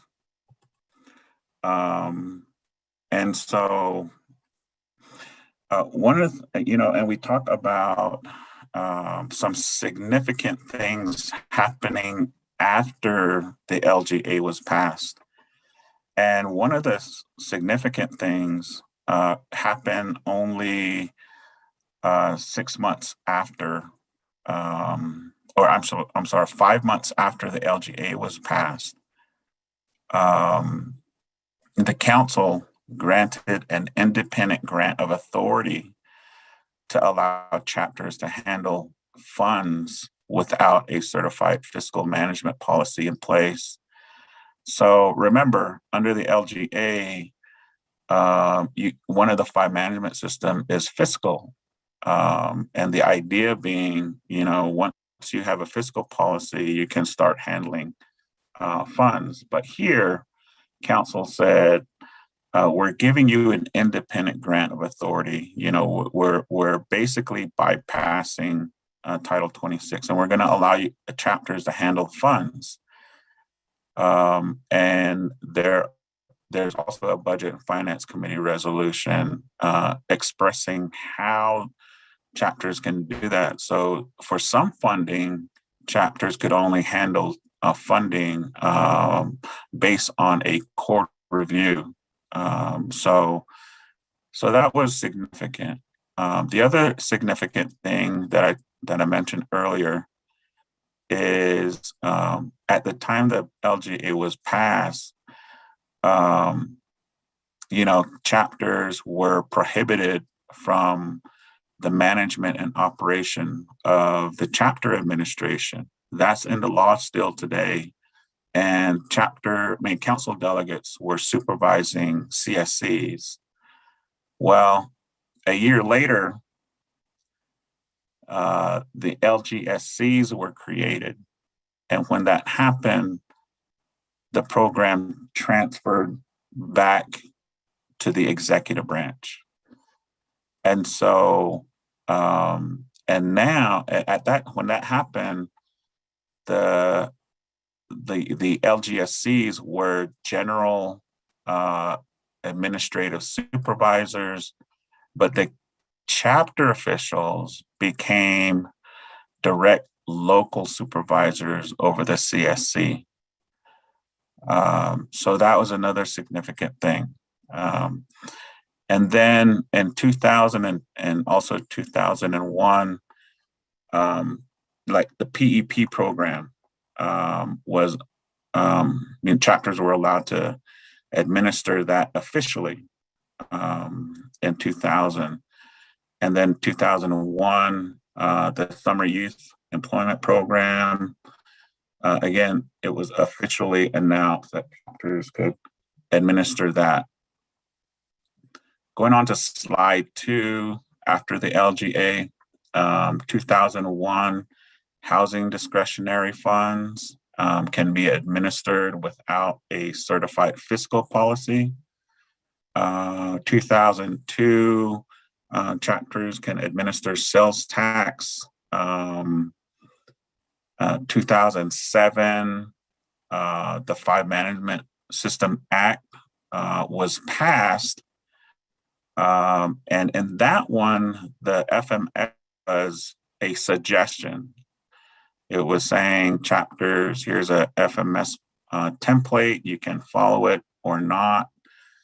And even though council passed it, it was an amendment to the LGA. And so when you amend the LGA, you need 56 chapter resolutions to approve the amendment. So that 2007 law never made it, never got 56 chapter resolutions. Then in 2010, you have an AG opinion, create another set of Five Management System templates. And this AG opinion, it said that non-LG certified chapters can practice the templates for fiscal and records management. And this was done without RDC approval. So another thing, in the 2011, just the Eugene Regional Council was the first one to create a plan of operation under the legislative branch. And then a series of other regional councils were approved. And when you read those plan of operations, they're empowering themselves to enter into agreements with other chapters. But again, only LGA certified chapters is, that's the incentive that's supposed to be for LGA certified chapters only. But in that regional council plan of operation, they tried to give it also to non-LGA certified chapters. Of course, 2012, chapters could reduce their quorum. 2014, the unhealthy food and beverage tax. And then if you look at today, if you look at the budget and the chapter budget policies, you'll see the number of fund accounts that chapters can, administer with, and for those 65 non-LGA certified chapters, they're doing that without a fiscal policy in place. The next slide, how do we amend the LGA? And there's two ways. Council can pass a resolution to amend the LGA. President signs it. But again, like I said earlier, you need 56 chapter resolutions to approve the amendment. And so even if council passed a law today, we would have to wait for 56 chapter resolutions to approve it before it becomes law. So there are a couple of Navajo Nation Council resolutions that never got 56, so they're still out in limbo. They never became effective. And the other way to amend the LGA is for council to pass a referendum. Mr. Begay? Yes. Mr. Begay, you have gone over 20 minutes, so just pause for a moment. Okay. Honorable members of RDC, we give Mr. Begay another 10 minutes. Do you need about 20 minutes, Mr. Begay? Yes, 10 minutes? 10 to 20 minutes, I should be done. Okay. Shananta, Ashwanda, could you give Sure. Mr. Begay an extra? Yes. Chair, this is Vice Chair Walker. I would ask that you give him an additional time to complete the report. Okay. We'll give him between 10 to 20 minutes to complete the presentation. Thank you very much. Mr. Begay, go ahead and continue, sir. Thank you, Chair. I appreciate the additional time. So this, just going back to amending the LGA, the second way to amend the LGA is for council to pass a referendum. The president signs a referendum. That referendum goes on a ballot, and the Navajo Nation voters approve the referendum. And that will also amend the LGA. In that scenario, that doesn't require 56 chapter resolutions. So, so those are the two main ways to amend the LGA. So, looking at everything, looking at what happened before the LGA, what happened after the LGA, I came up with 4 different options, potential options. And one of them, if you go look at option 1 here, one of the ideas is, you know, why do we keep treating chapters differently? So under this idea, the remaining 65 chapters will automatically become governance certified. And they can exercise all of the Section 103 powers. You know, this would require the 65 non-LGA certified chapters to adopt the template 5 management system. One of the projects I've been doing is updating the template. I've updated 2 out of the 5 so far, and by no means are 2 finalized. I'm going to solicit comments from the Auditor General's office, and really it's a culmination of, you know, what we've been dealing with in terms of audits and what chapters, what we're seeing in terms of what chapters are doing out there and the reports we get. And so, you know, so we're trying. So what I've tried to do was update those templates accordingly. So, and then the other thing about option 1 is, you know, since chapter officials are direct local supervisors, then we just adopt that and allow the chapter president or vice president to supervise the chapter manager. Of course, that would require amending section 1001E. And just to remind everyone, section 1001E, what that says is that chapter officials are prohibited from the management and operation of direct involvement in the management and operation of the chapter administration. So obviously that would have to be amended in order to accommodate option 1.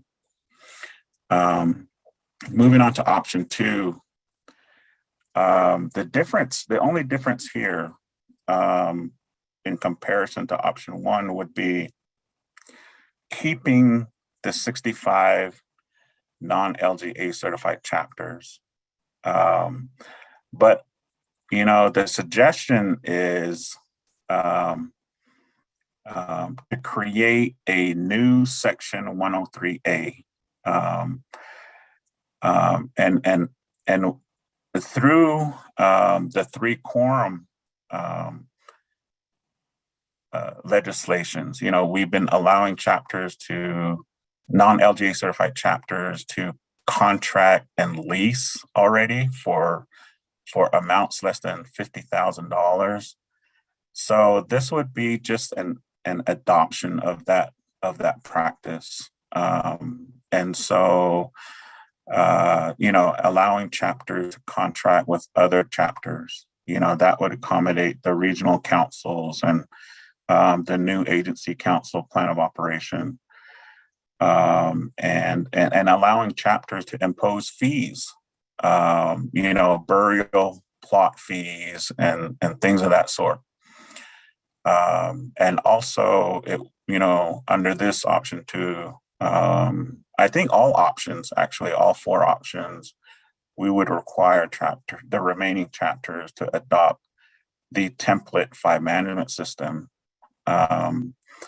So what you create is some power. Some chapters, they don't want to become, they don't want to be LGA certified. They're happy where they are. But so for those chapters, why not give them a limited amount of authority? And also, there would still be an incentive, if they wanted to exercise all of Section 103 authorities, they would have to pass an audit, and RDC would still have to certify their 5 management system. Supervision, again, similar to option 1, it would be by the chapter officials. And so that's another idea, option 2. Moving on to option 3, similar to option 1, all 110 become LGA certified. The difference here is chapter officials would not be supervising the chapter manager. Here, the chapter manager could be appointed by the chapter president, but they serve at the pleasure of the chapter membership. This idea I came up with is because of the significant amount of questions I get related to,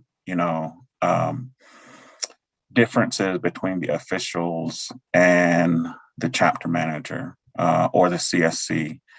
And those, the officials are just not getting along with the CSCs, and so,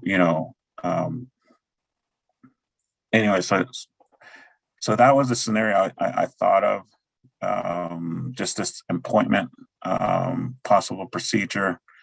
And so that's basically option 3.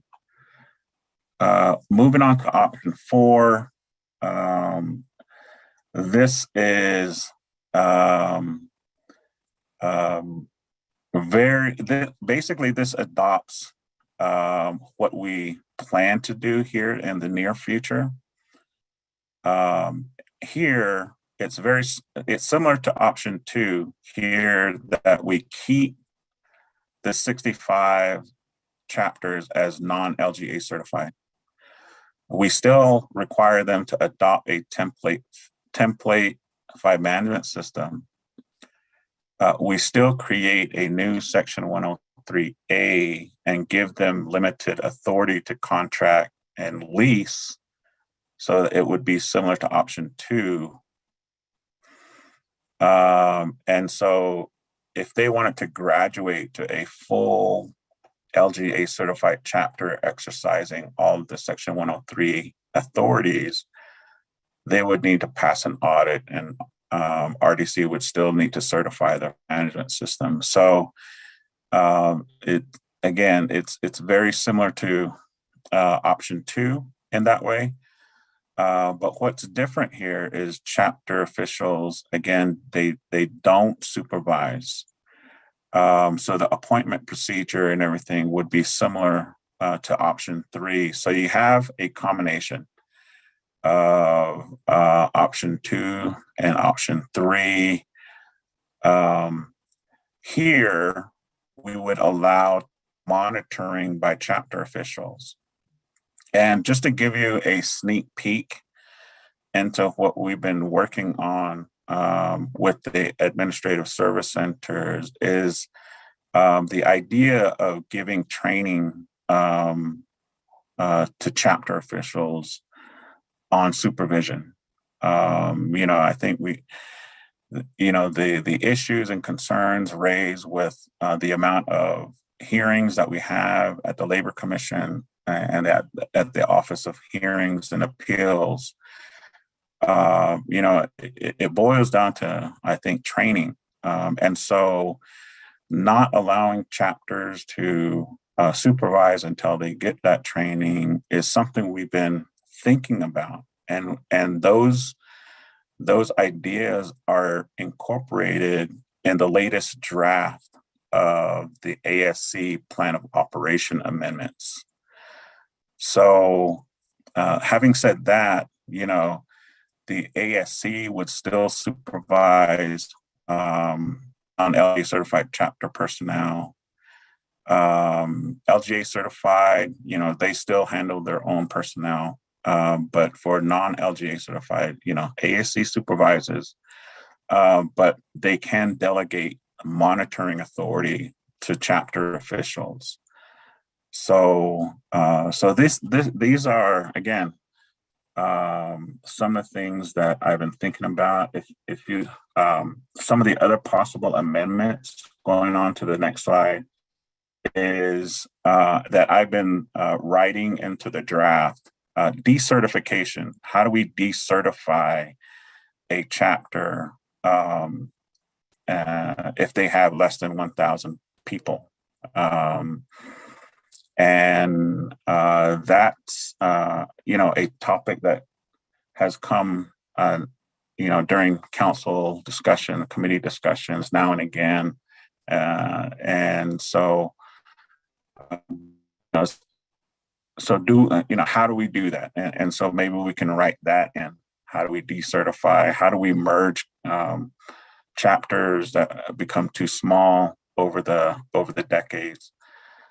Another possible amendment is creating a new section 102 to clarify how chapters can amend their file management system. Because right now there's no guidance on that. And so here, the suggestion would be chapters can do that by ordinance, but after review by the Auditor General on their amendment. So that's an idea. Another idea is eliminating Navigatia Committee involvement in Section 103. I say that because there are countless number of LGA certified chapters who have sought federal funding or state and county funding, and they never went to NAVI committee for approval. And so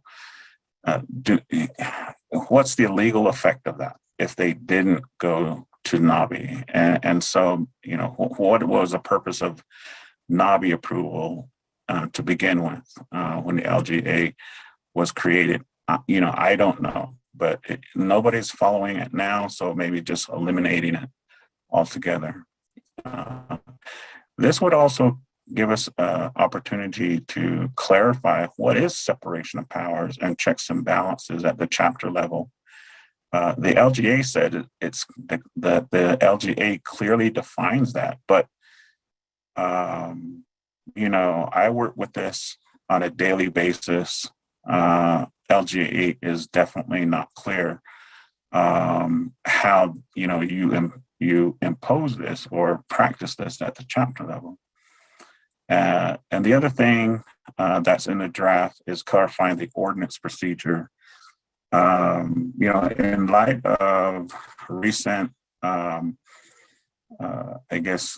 language and amendments to the tax code, local tax code, there was a lot of questions surrounding what is the ordinance procedure at the chapter level, and there are two different ways written into one law, and I think that needs to be clarified. And so that was what I put into the draft. So the summary slide, this is what the four models look like. And, you know, I don't know which model is going to be adopted, or, you know, nobody might adopt any of them. But these are some of the things that I'm seeing, again, on a daily basis. You know, I'm trying to think about how do we fix what's happening out there. And it's not, you know, it's related to audits, yes, and it's related to, but it's related to other things as well. And that, Chair, and members of the RDC committee, I appreciate your attention and allowing me to do this. Again, if we want to focus specifically on audits, I suggest a work session on the audit situation, and because I think it requires more input by the Auditor General's office and our senior project program specialists at the ASC level. And so, you know, because they're the ones who interact with chapters directly. And so with that, Mr. Chair, that concludes my presentation. Thank you very much, Mr. Begay. Honorable members of RDC, let's have a motion and a second.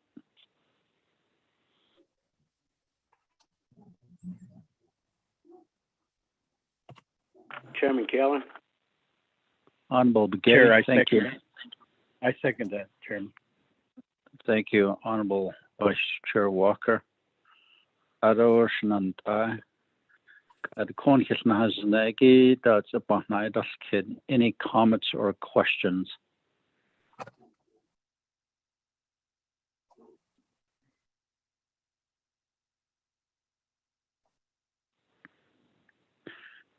Any comments or questions? Mr. Chair. Honorable Daniels, you have the floor. Yes, thank you, Mr. Chair. Other colleagues, yeah. Other Mr. Begay from DOJ chapter unit as the attorney. I see Papa here his lenko. Are we going to have this presentation again during the meeting, RDC meeting with certified chapters? Idiot behind this kit on there's a call. Well, you go die this kick with one of the certified chapters, or you went the not kit the hello. So I just wonder if we're going to have this presentation again during that time. Thank you, Honorable Daniels.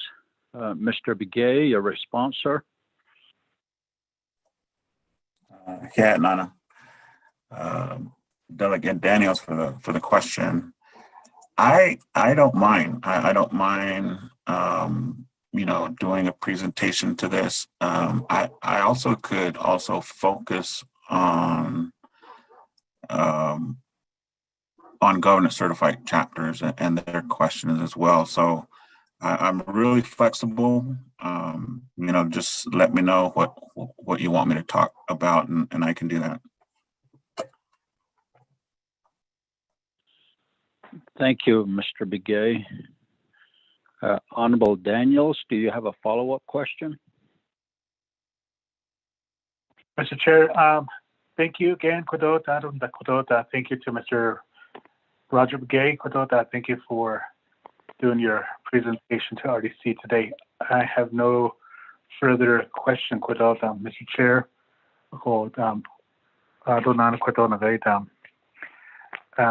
I have one of my chapter official that is on the line. So it is maybe at that time during that meeting, issue for the diet kit or this cocoa. So it is about thank you. Thank you, Honorable Daniels. Honorable members of RDC, do you have any other comments or questions on the presentation?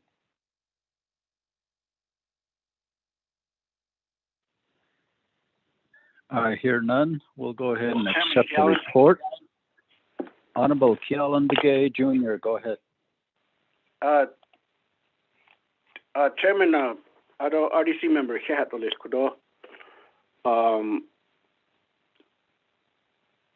Nikis Nahas Naki Quacket, Ado Shada, Kudo, what could be done at the chapter level, Liki, Kudo, Hashin Zaho, Ben Hislausen.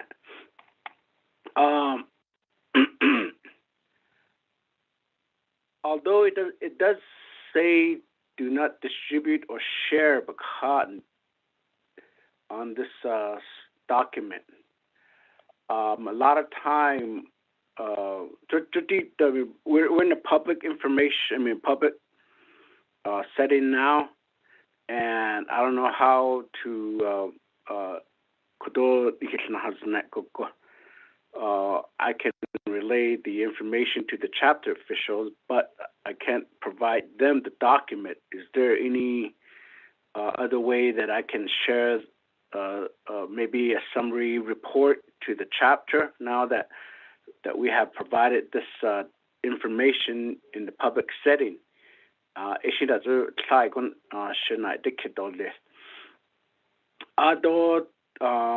However way we deal with this particular issue, I believe that it is time for us to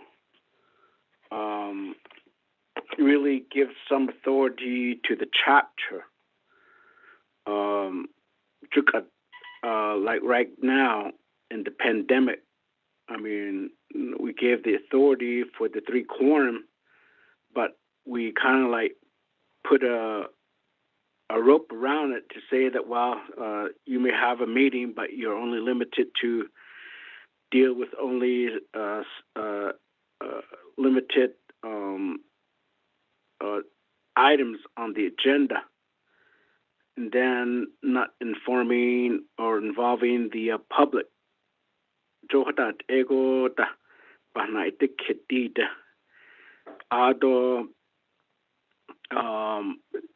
Situation like this,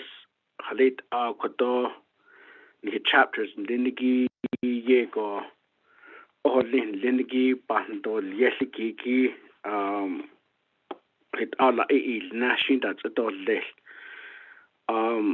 I sure like to move forward if no other program is making recommendation. I think it's better for us rather than having the council make a decision, but election band that maybe this is a good time for the community or the people to participate in choosing their chapter operation, local governments. Some chapters are certified, but not much is being done to further develop their own internal administration matter as far as operating the chapter and conducting the alternative form of government.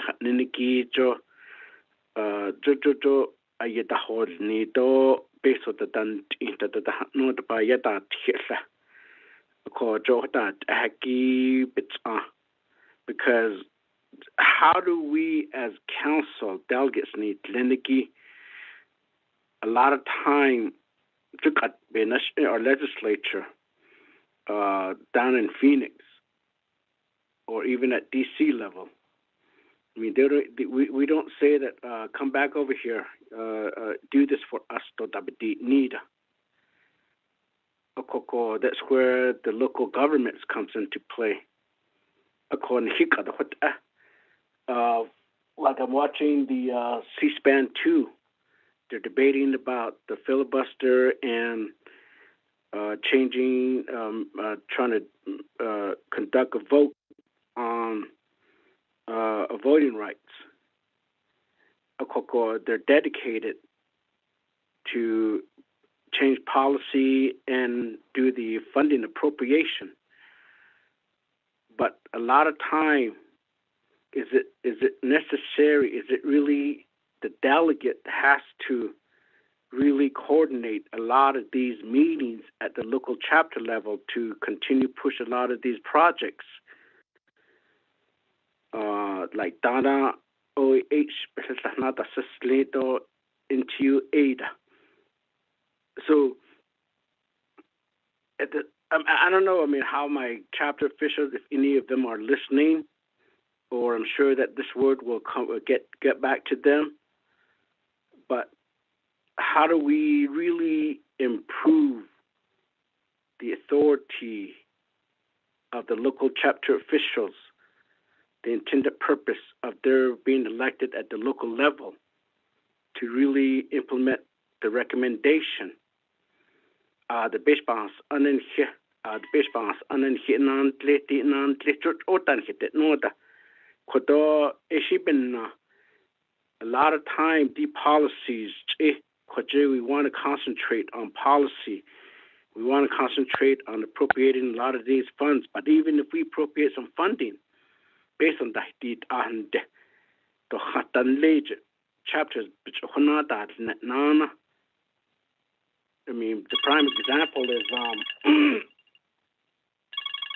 the prime example is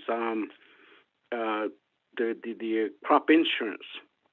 RDC, Latin Sloan, Kodor Department of Agriculture is not doing much to help.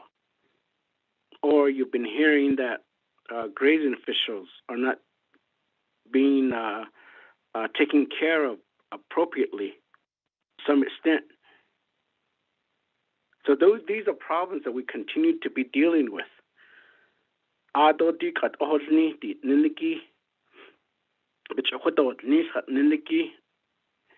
The one thing I like for them, and I don't know if the chapter had the authority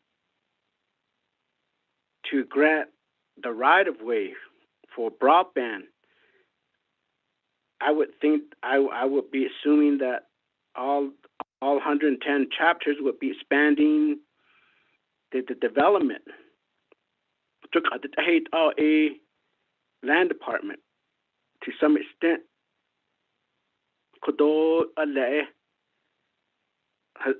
There's a lot of holdup, especially the 164 process. The president has to sign the document. No, the bayata a conlated or you projects or tatahiti khaido or k tata ipansat or ya. How much authority are we talking about, especially contracting? And don't get me wrong, but I believe when I was on the council that the President Nez, then Delegate Nez, really pushed for the development of ASC, Agency Support Center. Yego, Kodo ye cases on Horjij.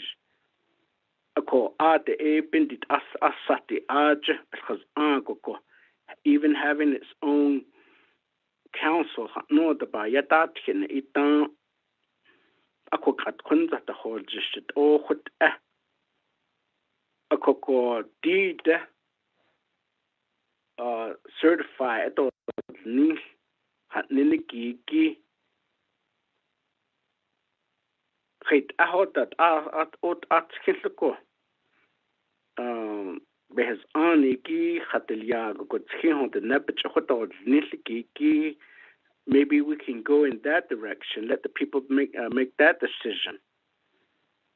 Ako AJ the nan liniki bindi yendo gas. Ako AJ hot I ni hitana the lehas and. Even going further. local chapter officials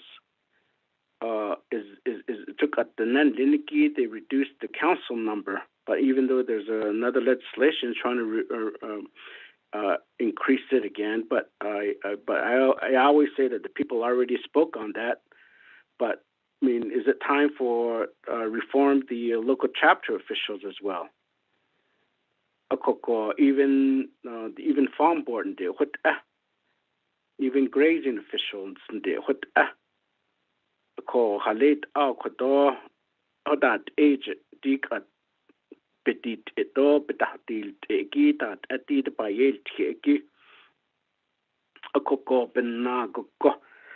the one thing that I sure like to see down the road is that later Bishpahans and yes, thank you for changing this policy. Thanks for making appropriating this funding. Thanks for advocating that at the state level and even at the federal level. At the chapter level, it seems nonstop that we're more of like being. The majority of the time is being a messenger and a project manager. And I say that we're really getting behind on addressing a lot of these policies that each of the programs wants us to address. If you look at majority of our work session. Majority of our work session, all of it relates to issues that could be and can be resolved locally. Why is it there have to be the council that has to do a lot of these things? That's the purpose of changing that policy.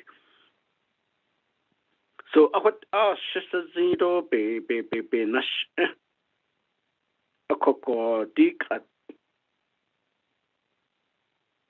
the government chapters certify across the board. Like I said, maybe yes, it is time to let the people decide. Maybe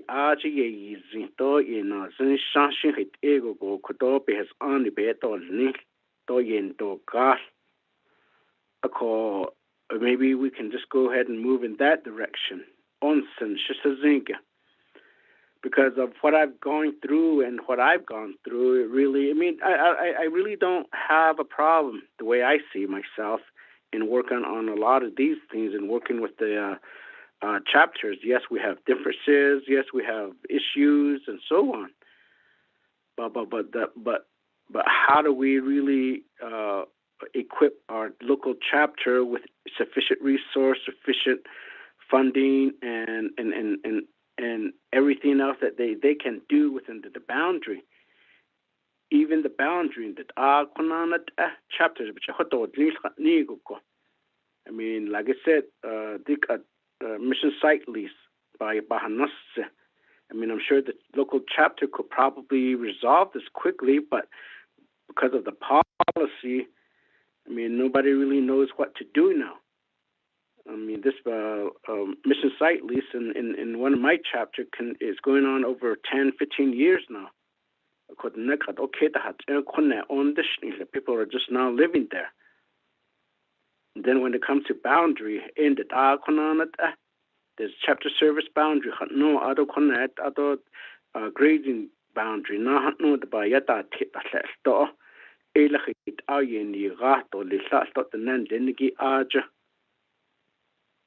as you know, that Cottonwood, I would say technically the anything west of 191 is technically under Cottonwood. So Bashes is located in the Cottonwood chapter. Then additional the Bahanas so the neck and then Asha from Chinley. What that Hagishin Jo Australia do Jo Behos no in the an it and then keep it Chihulia go Bushinda to be Bonet Zand or listen. So the development, yes, let the chapter take care of it. Let the chapter go in agreements with these companies. Revenue no don't keep best with it need that's all yeah. in the chapter big in the Korean, and I sure like to have a lot of these broadband or cell funding to be continue to stay at the local chapter. The council level. Some it's not really going back the dollar amount. It's not really going back to the community that it came from.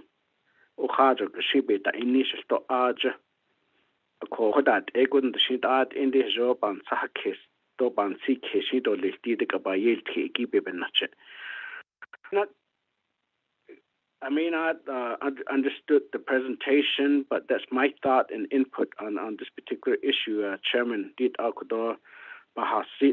So the only way is that okay, depending das hasham phone off a deal ya cut con by next week or by the end of the week. Con legislation, draft legislation, hasham the never a bit deal no the don't need that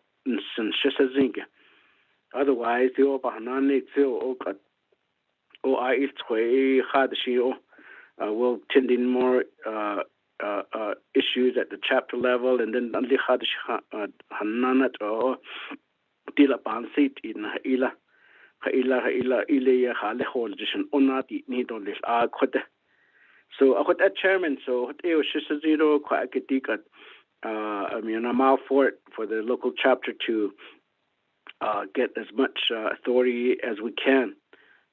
Let but at the same time that the people, the community members, really be much involved in it. Maybe sometimes it's the elected official about that in the store. I'm set for 4 years, and I'm literally I could do and couldn't do not much. But I mean, what can they do?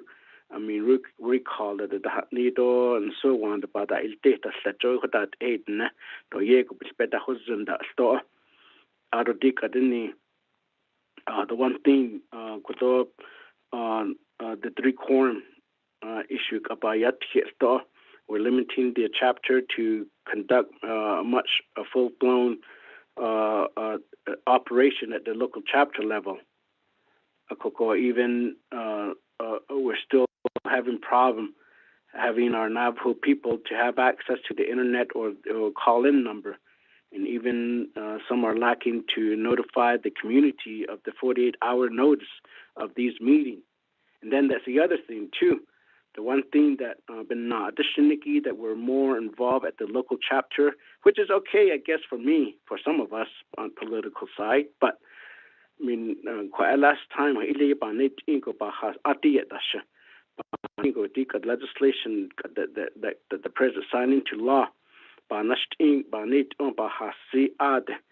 mean, is that all of my 5 chapters, they know I've been stressing this for the past 3 years. RDC has a regular meeting every Wednesdays at 10 o'clock in Disney. Every Wednesday, 10 o'clock. Sure enough, this January planning meeting, all of them scheduled. All chapter planning meeting was scheduled at 9 a.m. on that same day. But yet, do you hear people coming or saying that they're not participating, even though on the yanda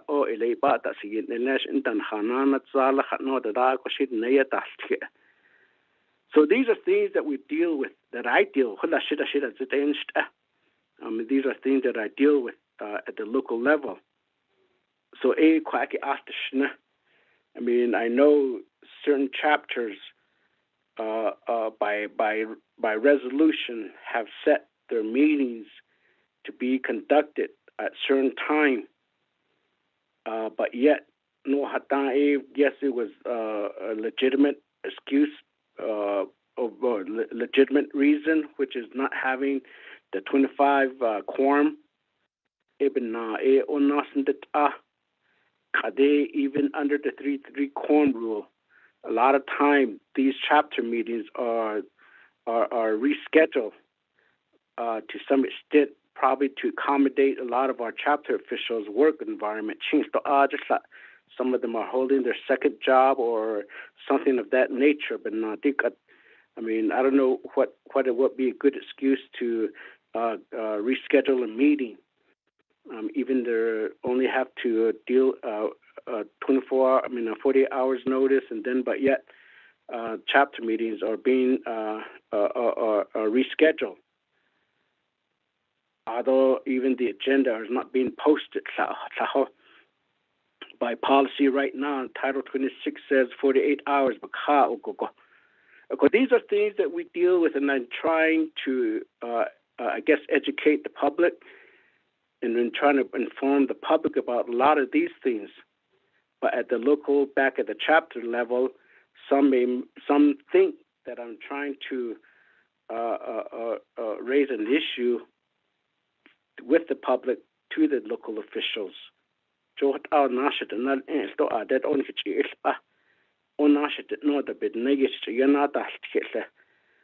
do I do in this?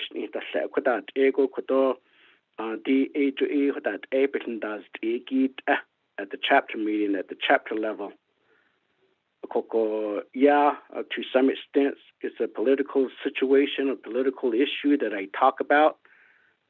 But then again, I mean, we're dealing with 110 chapters. For me, I'm representing almost 16 or 17 chapters to the RDC, and we are the oversight of the chapters.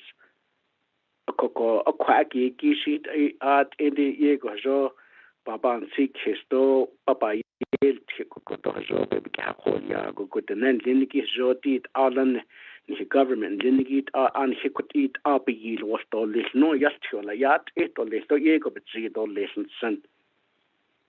even the veterans and again, and I'll put our legislative council on the spot. It's been over 3 months that's asking for legislation to recognize the local veterans organization. So as of today, I've been sending email to speaker, been sending email to legislative council, and the only response I get is that we'll get it ready by next week, which is over 2 months now. So again, agenda has only opes nafta well Jesus to ajana sto the kokot project on had and hadn't started kodonji yo gakuko did abe has only hot dot need did abe has only did we're in the position no it just seems that we're just told that okay well let's get in line and we'll get to you when we get to you to onadan hit it from our legislative council now. So those are some areas and there are some things that we deal with as well. Some of our colleagues always say that, well, the Banat Obenna did legislation needs source. Other legislation needs source. So this is our oversight. This is our authority. So I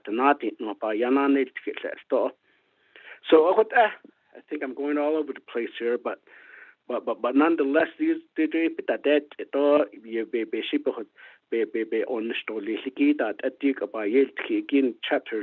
chapter that has other authority to certify that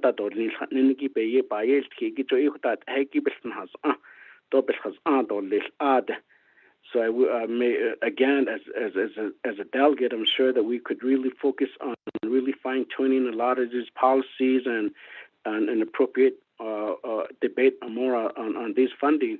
But yet, like I said, we a lot of times we tend to have more duties to do a lot of these local level, which is okay for me, but it takes away a lot of our time from our oversight duty as an RDC member, as a Navajo land commissioner, as a state task force, and so. What a chairman, so what I could also say the and yes, hit do being hit na has nagi hit I opa has sit or lift do come at the slaro list.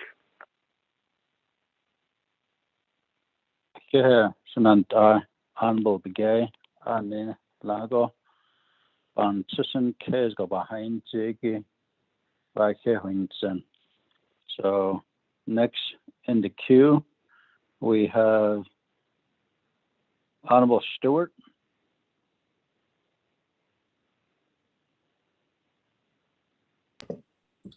Oh, again, good afternoon, Shania, Chairman Nez, Arosha Vice Chair Walker, Aroshanai Ke, Arosha Chedo staff, Shamayaja Ke, Aro Mr. Begay, Kudo, DOJ Dan, and Hilwain Lagi this morning and this afternoon's report as far as the options go, in being a delegate for the first term go, and knowing that there's 3 chapters that are non-certified and 1 that is certified.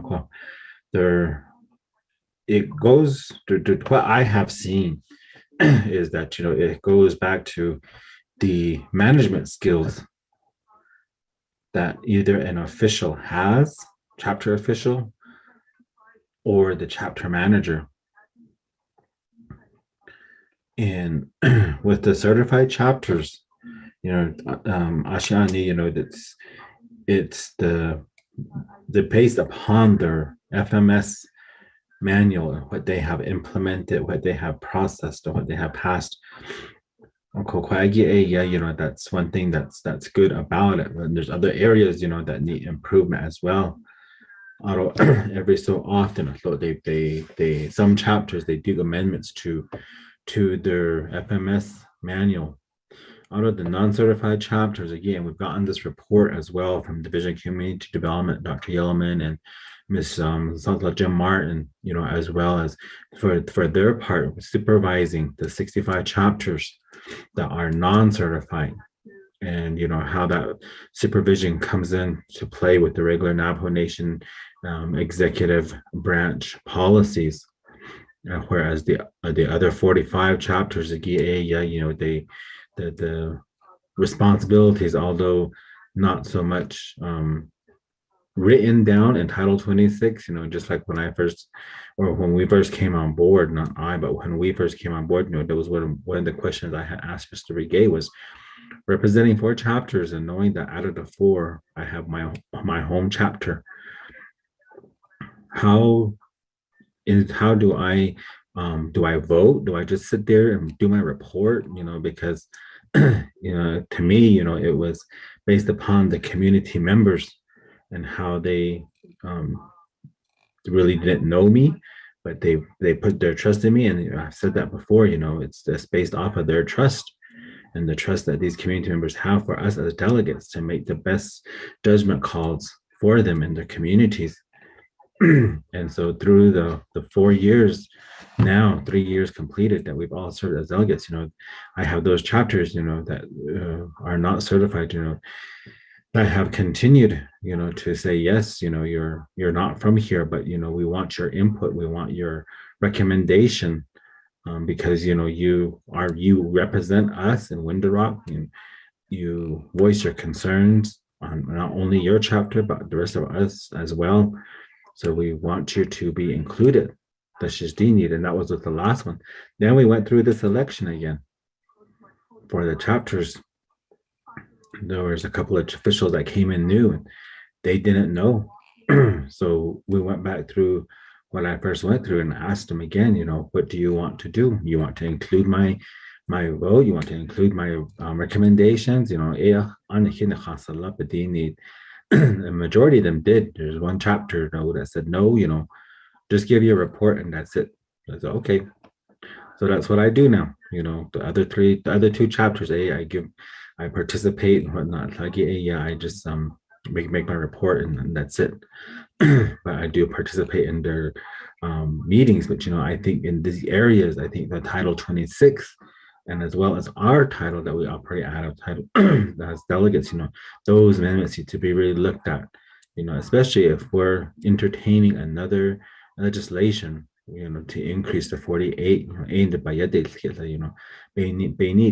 amongst ourselves as RDC members and with our constituents and chapter members. And, I think that a lot of this, should require a work session too, Shania, as well for us and with our chapters and with continue to work with DOJ on what we can do to improve these types of services and management, for the chapter staff as well. Chums chapters, the officials they say, no, I don't want that responsibility. And then some, they take it on and they work really well, but others, it all depends on the individual themselves, and how well they want their chapter to function, I guess, and that's the only way to think about it. But then some of us as delegates, we give our input to our chapters, and from RDC, we work really good with our chapter staff and our chapter officials, the best way that we can, and to work with other surrounding chapters as well that ask us for recommendations or ask us for insight as the RDC member. Those are things that we deal with.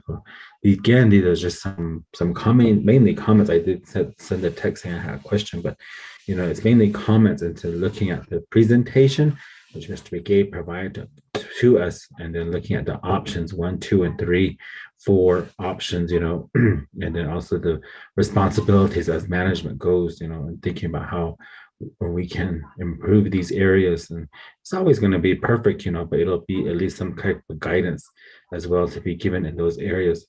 I just want to close with that. Thank you. Thank you, Honorable Stewart. Mr. Begay, there also was a question raised by Honorable Kealan Begay Jr. about your presentation not to be distributed or shared. He did ask you a question whether you could provide a document that would help his chapters and our chapters receive some information that's not too confidential or sensitive. Back to you, Mr. Begay.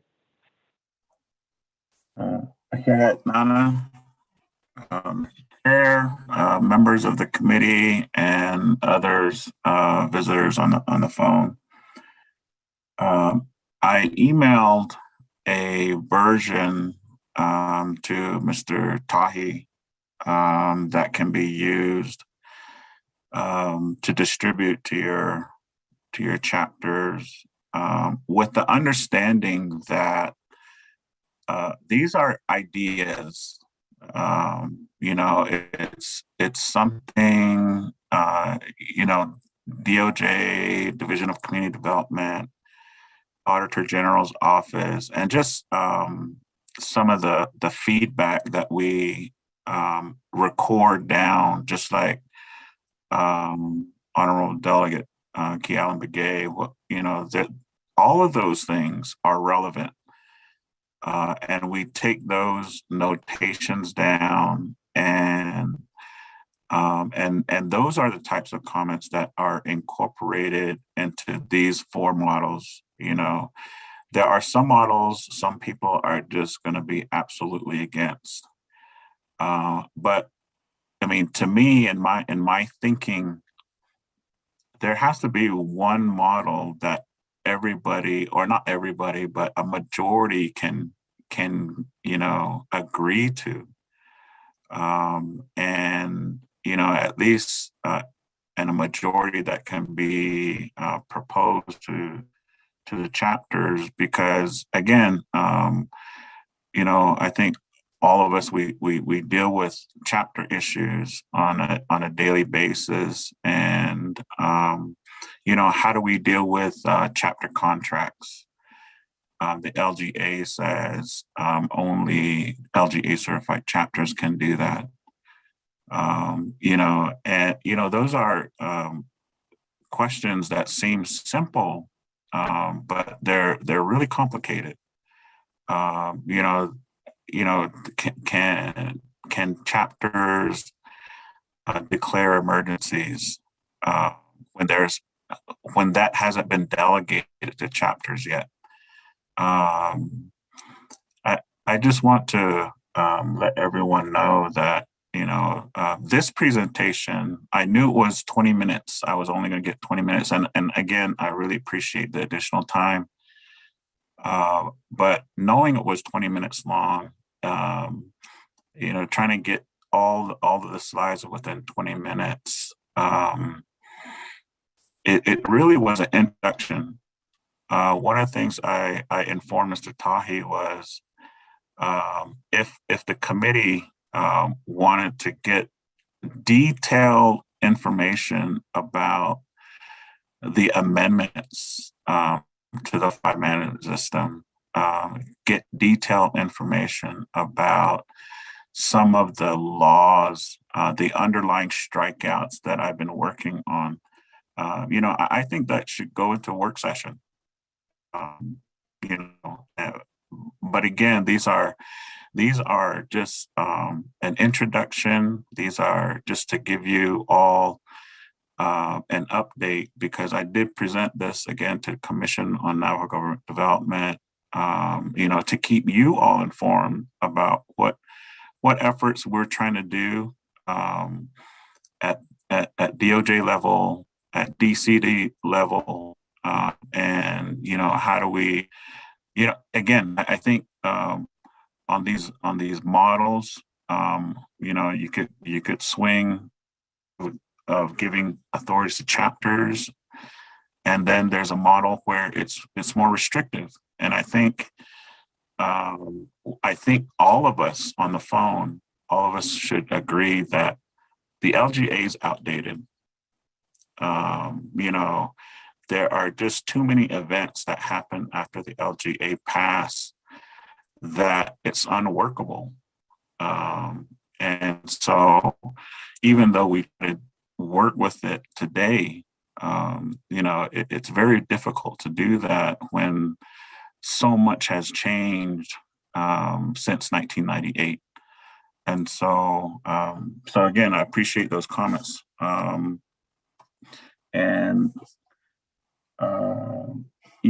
With regards to Delegate Stewart, right now, the definition for community members, chapter membership, it's in section 2 of Title 26. And there are 2 definitions for community membership.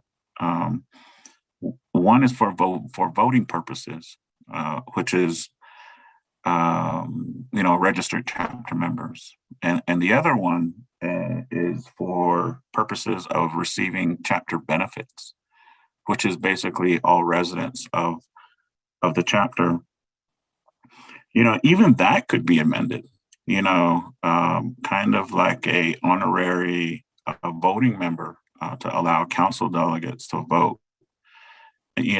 Those are things that are, real world practical solutions, because the law is very rigid. If only registered chapter members can participate in a chapter meeting, that excludes others. And it's very clear in the law. So, maybe doing honorary voting members for council delegates, maybe that's should be in the new draft.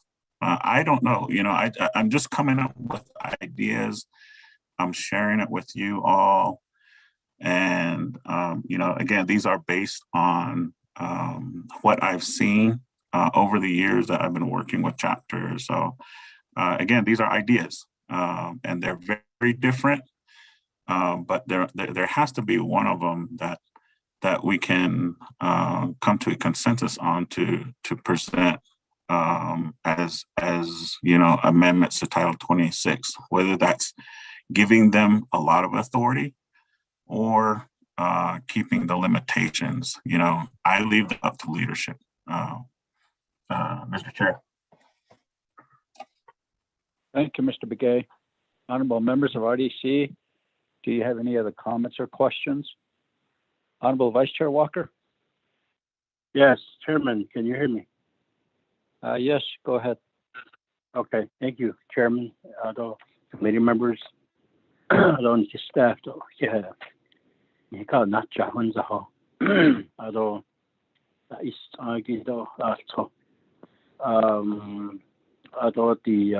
presenter, Mr. Begay from Navajo Nation's DOJ. Thank you for the presentation. Although, thank you for providing the responses to questions and comments to leadership here this afternoon by Kehila. So I'll be brief in my comments here. This state of emergency that we're in for second year, cut 8, the public health emergency, the crises that we're in, although its continuation has certainly taught us and will continue to, we will continue to learn from this experience. Unfortunately, it's a pandemic, and it's the environment is dangerous. I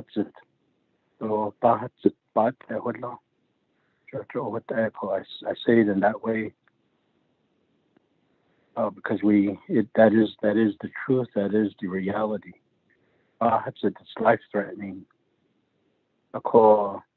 To conduct business, to conduct government business, to make to serve the Navajo people at the local level, all levels of our government.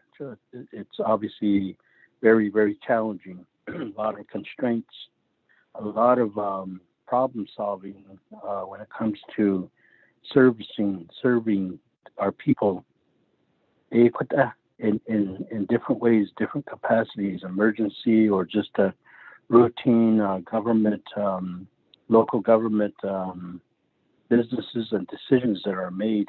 Even though they're routine, it is a challenge. And then when it comes to actually mitigation of this pandemic or prevention, the government, it seems to just do what it can, certainly.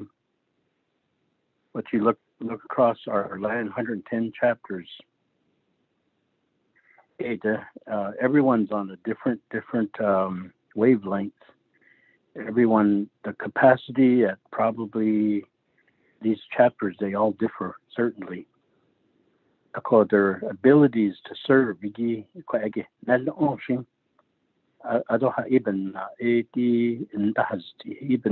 why are we not able to provide services that's required, that's needed by our people? If it goes back to government, local government, we need to pay attention to that. I want to make my comment like that. I, for one, represent 5 chapters. 3 of the chapters are non-LGA chapters. The other 2 are LGA certified. And there is a real sharp contrast. They're all good chapters. They're all good. Leadership is good, and to find people that comprise these communities that I represent, the government, the tools that we have to serve our people, it varies. And I know during this, when there's an emergency, when there's a crisis at hand, the ability to respond from the chapter standpoint, you can just look at that.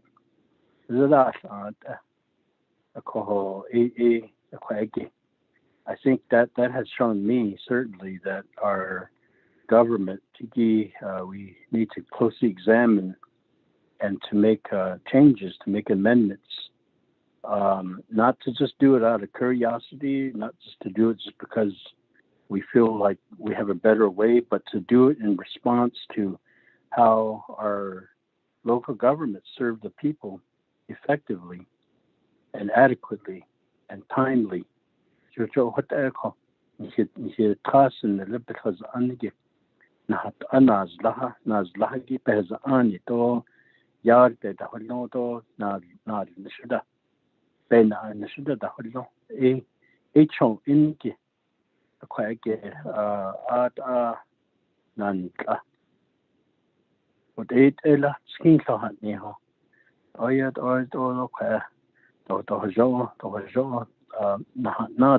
Our local government. the LGA and then the non-LGA, when they deal with these two chapter systems, when they deal with crises, when they deal with emergencies, you could see the contrast, which is more able, which is more capable and more willing.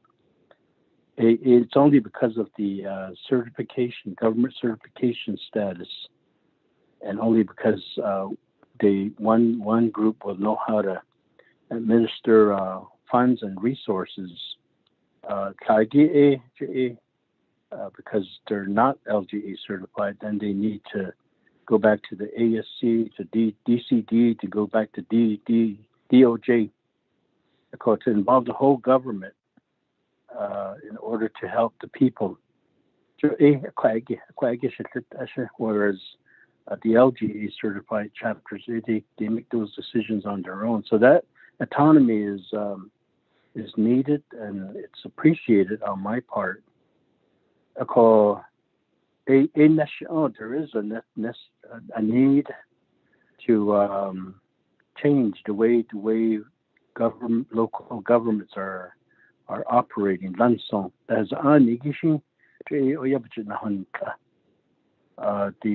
options that are laid out here to change or amend Title 26, the standard or the bar is high to do that.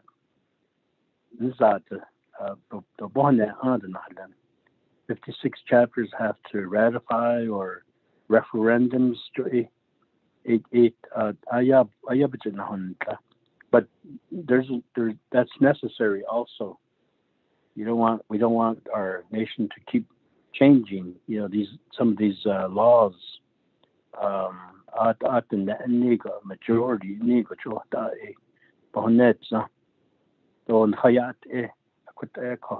but the need for amending is clearly there.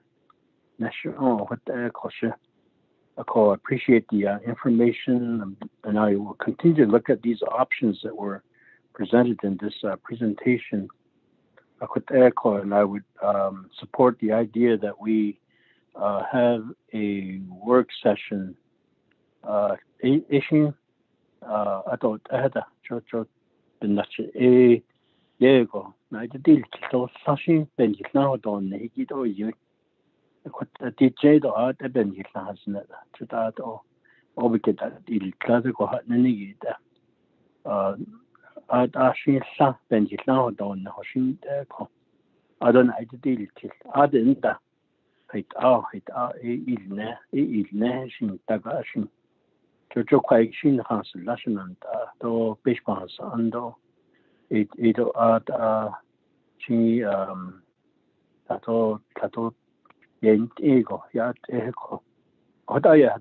Chairman, committee members. So my comments are pretty much that for now. But again, I will continue to look at the options and probably discuss this with some of you all, as well as Mr. Brigade.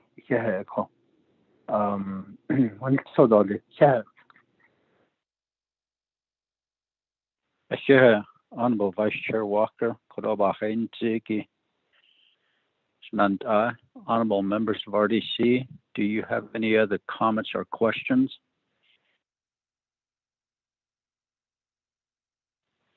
Work session one whole day no, because I do have a few concerns that I would like to just mention. And one of that concern is Navajo Nation employees should not be chapter officials. Quite a few Navajo Nation employees that are chapter officials. I don't like chapter officials. They shouldn't be on the Office of Navajo Government Development Commission.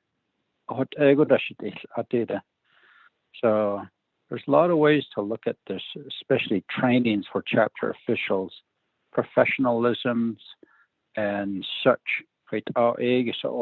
Leadership trainings. And it's what we need. Are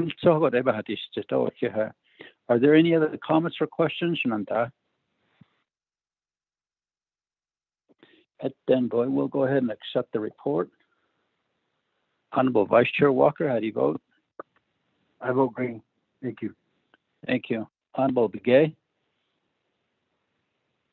Chairman Keelan votes green. Thank you.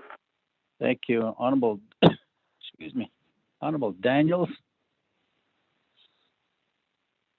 Honorable Daniels, text, he votes green.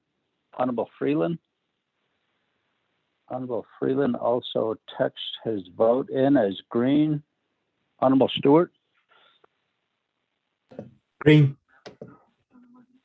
Thank you. We have a vote of 5 in favor, 0 opposed. Chair not voting. Motion carries. We'll accept the report on Local Governance Act Title 26 by Mr. Rod Begay. Thank you, Mr. Begay.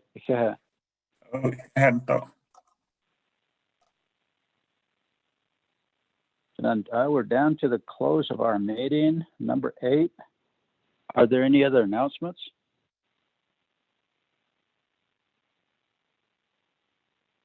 None. Motion to adjourn? Chair, I motion. Thank you, Honorable Vice Chair Walker. Second by?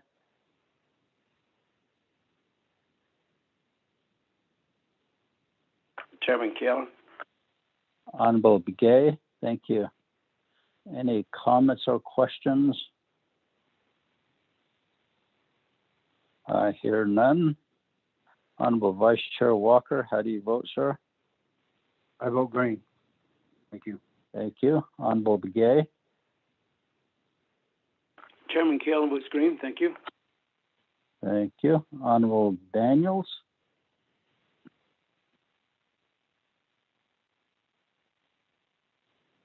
Honorable Freeland?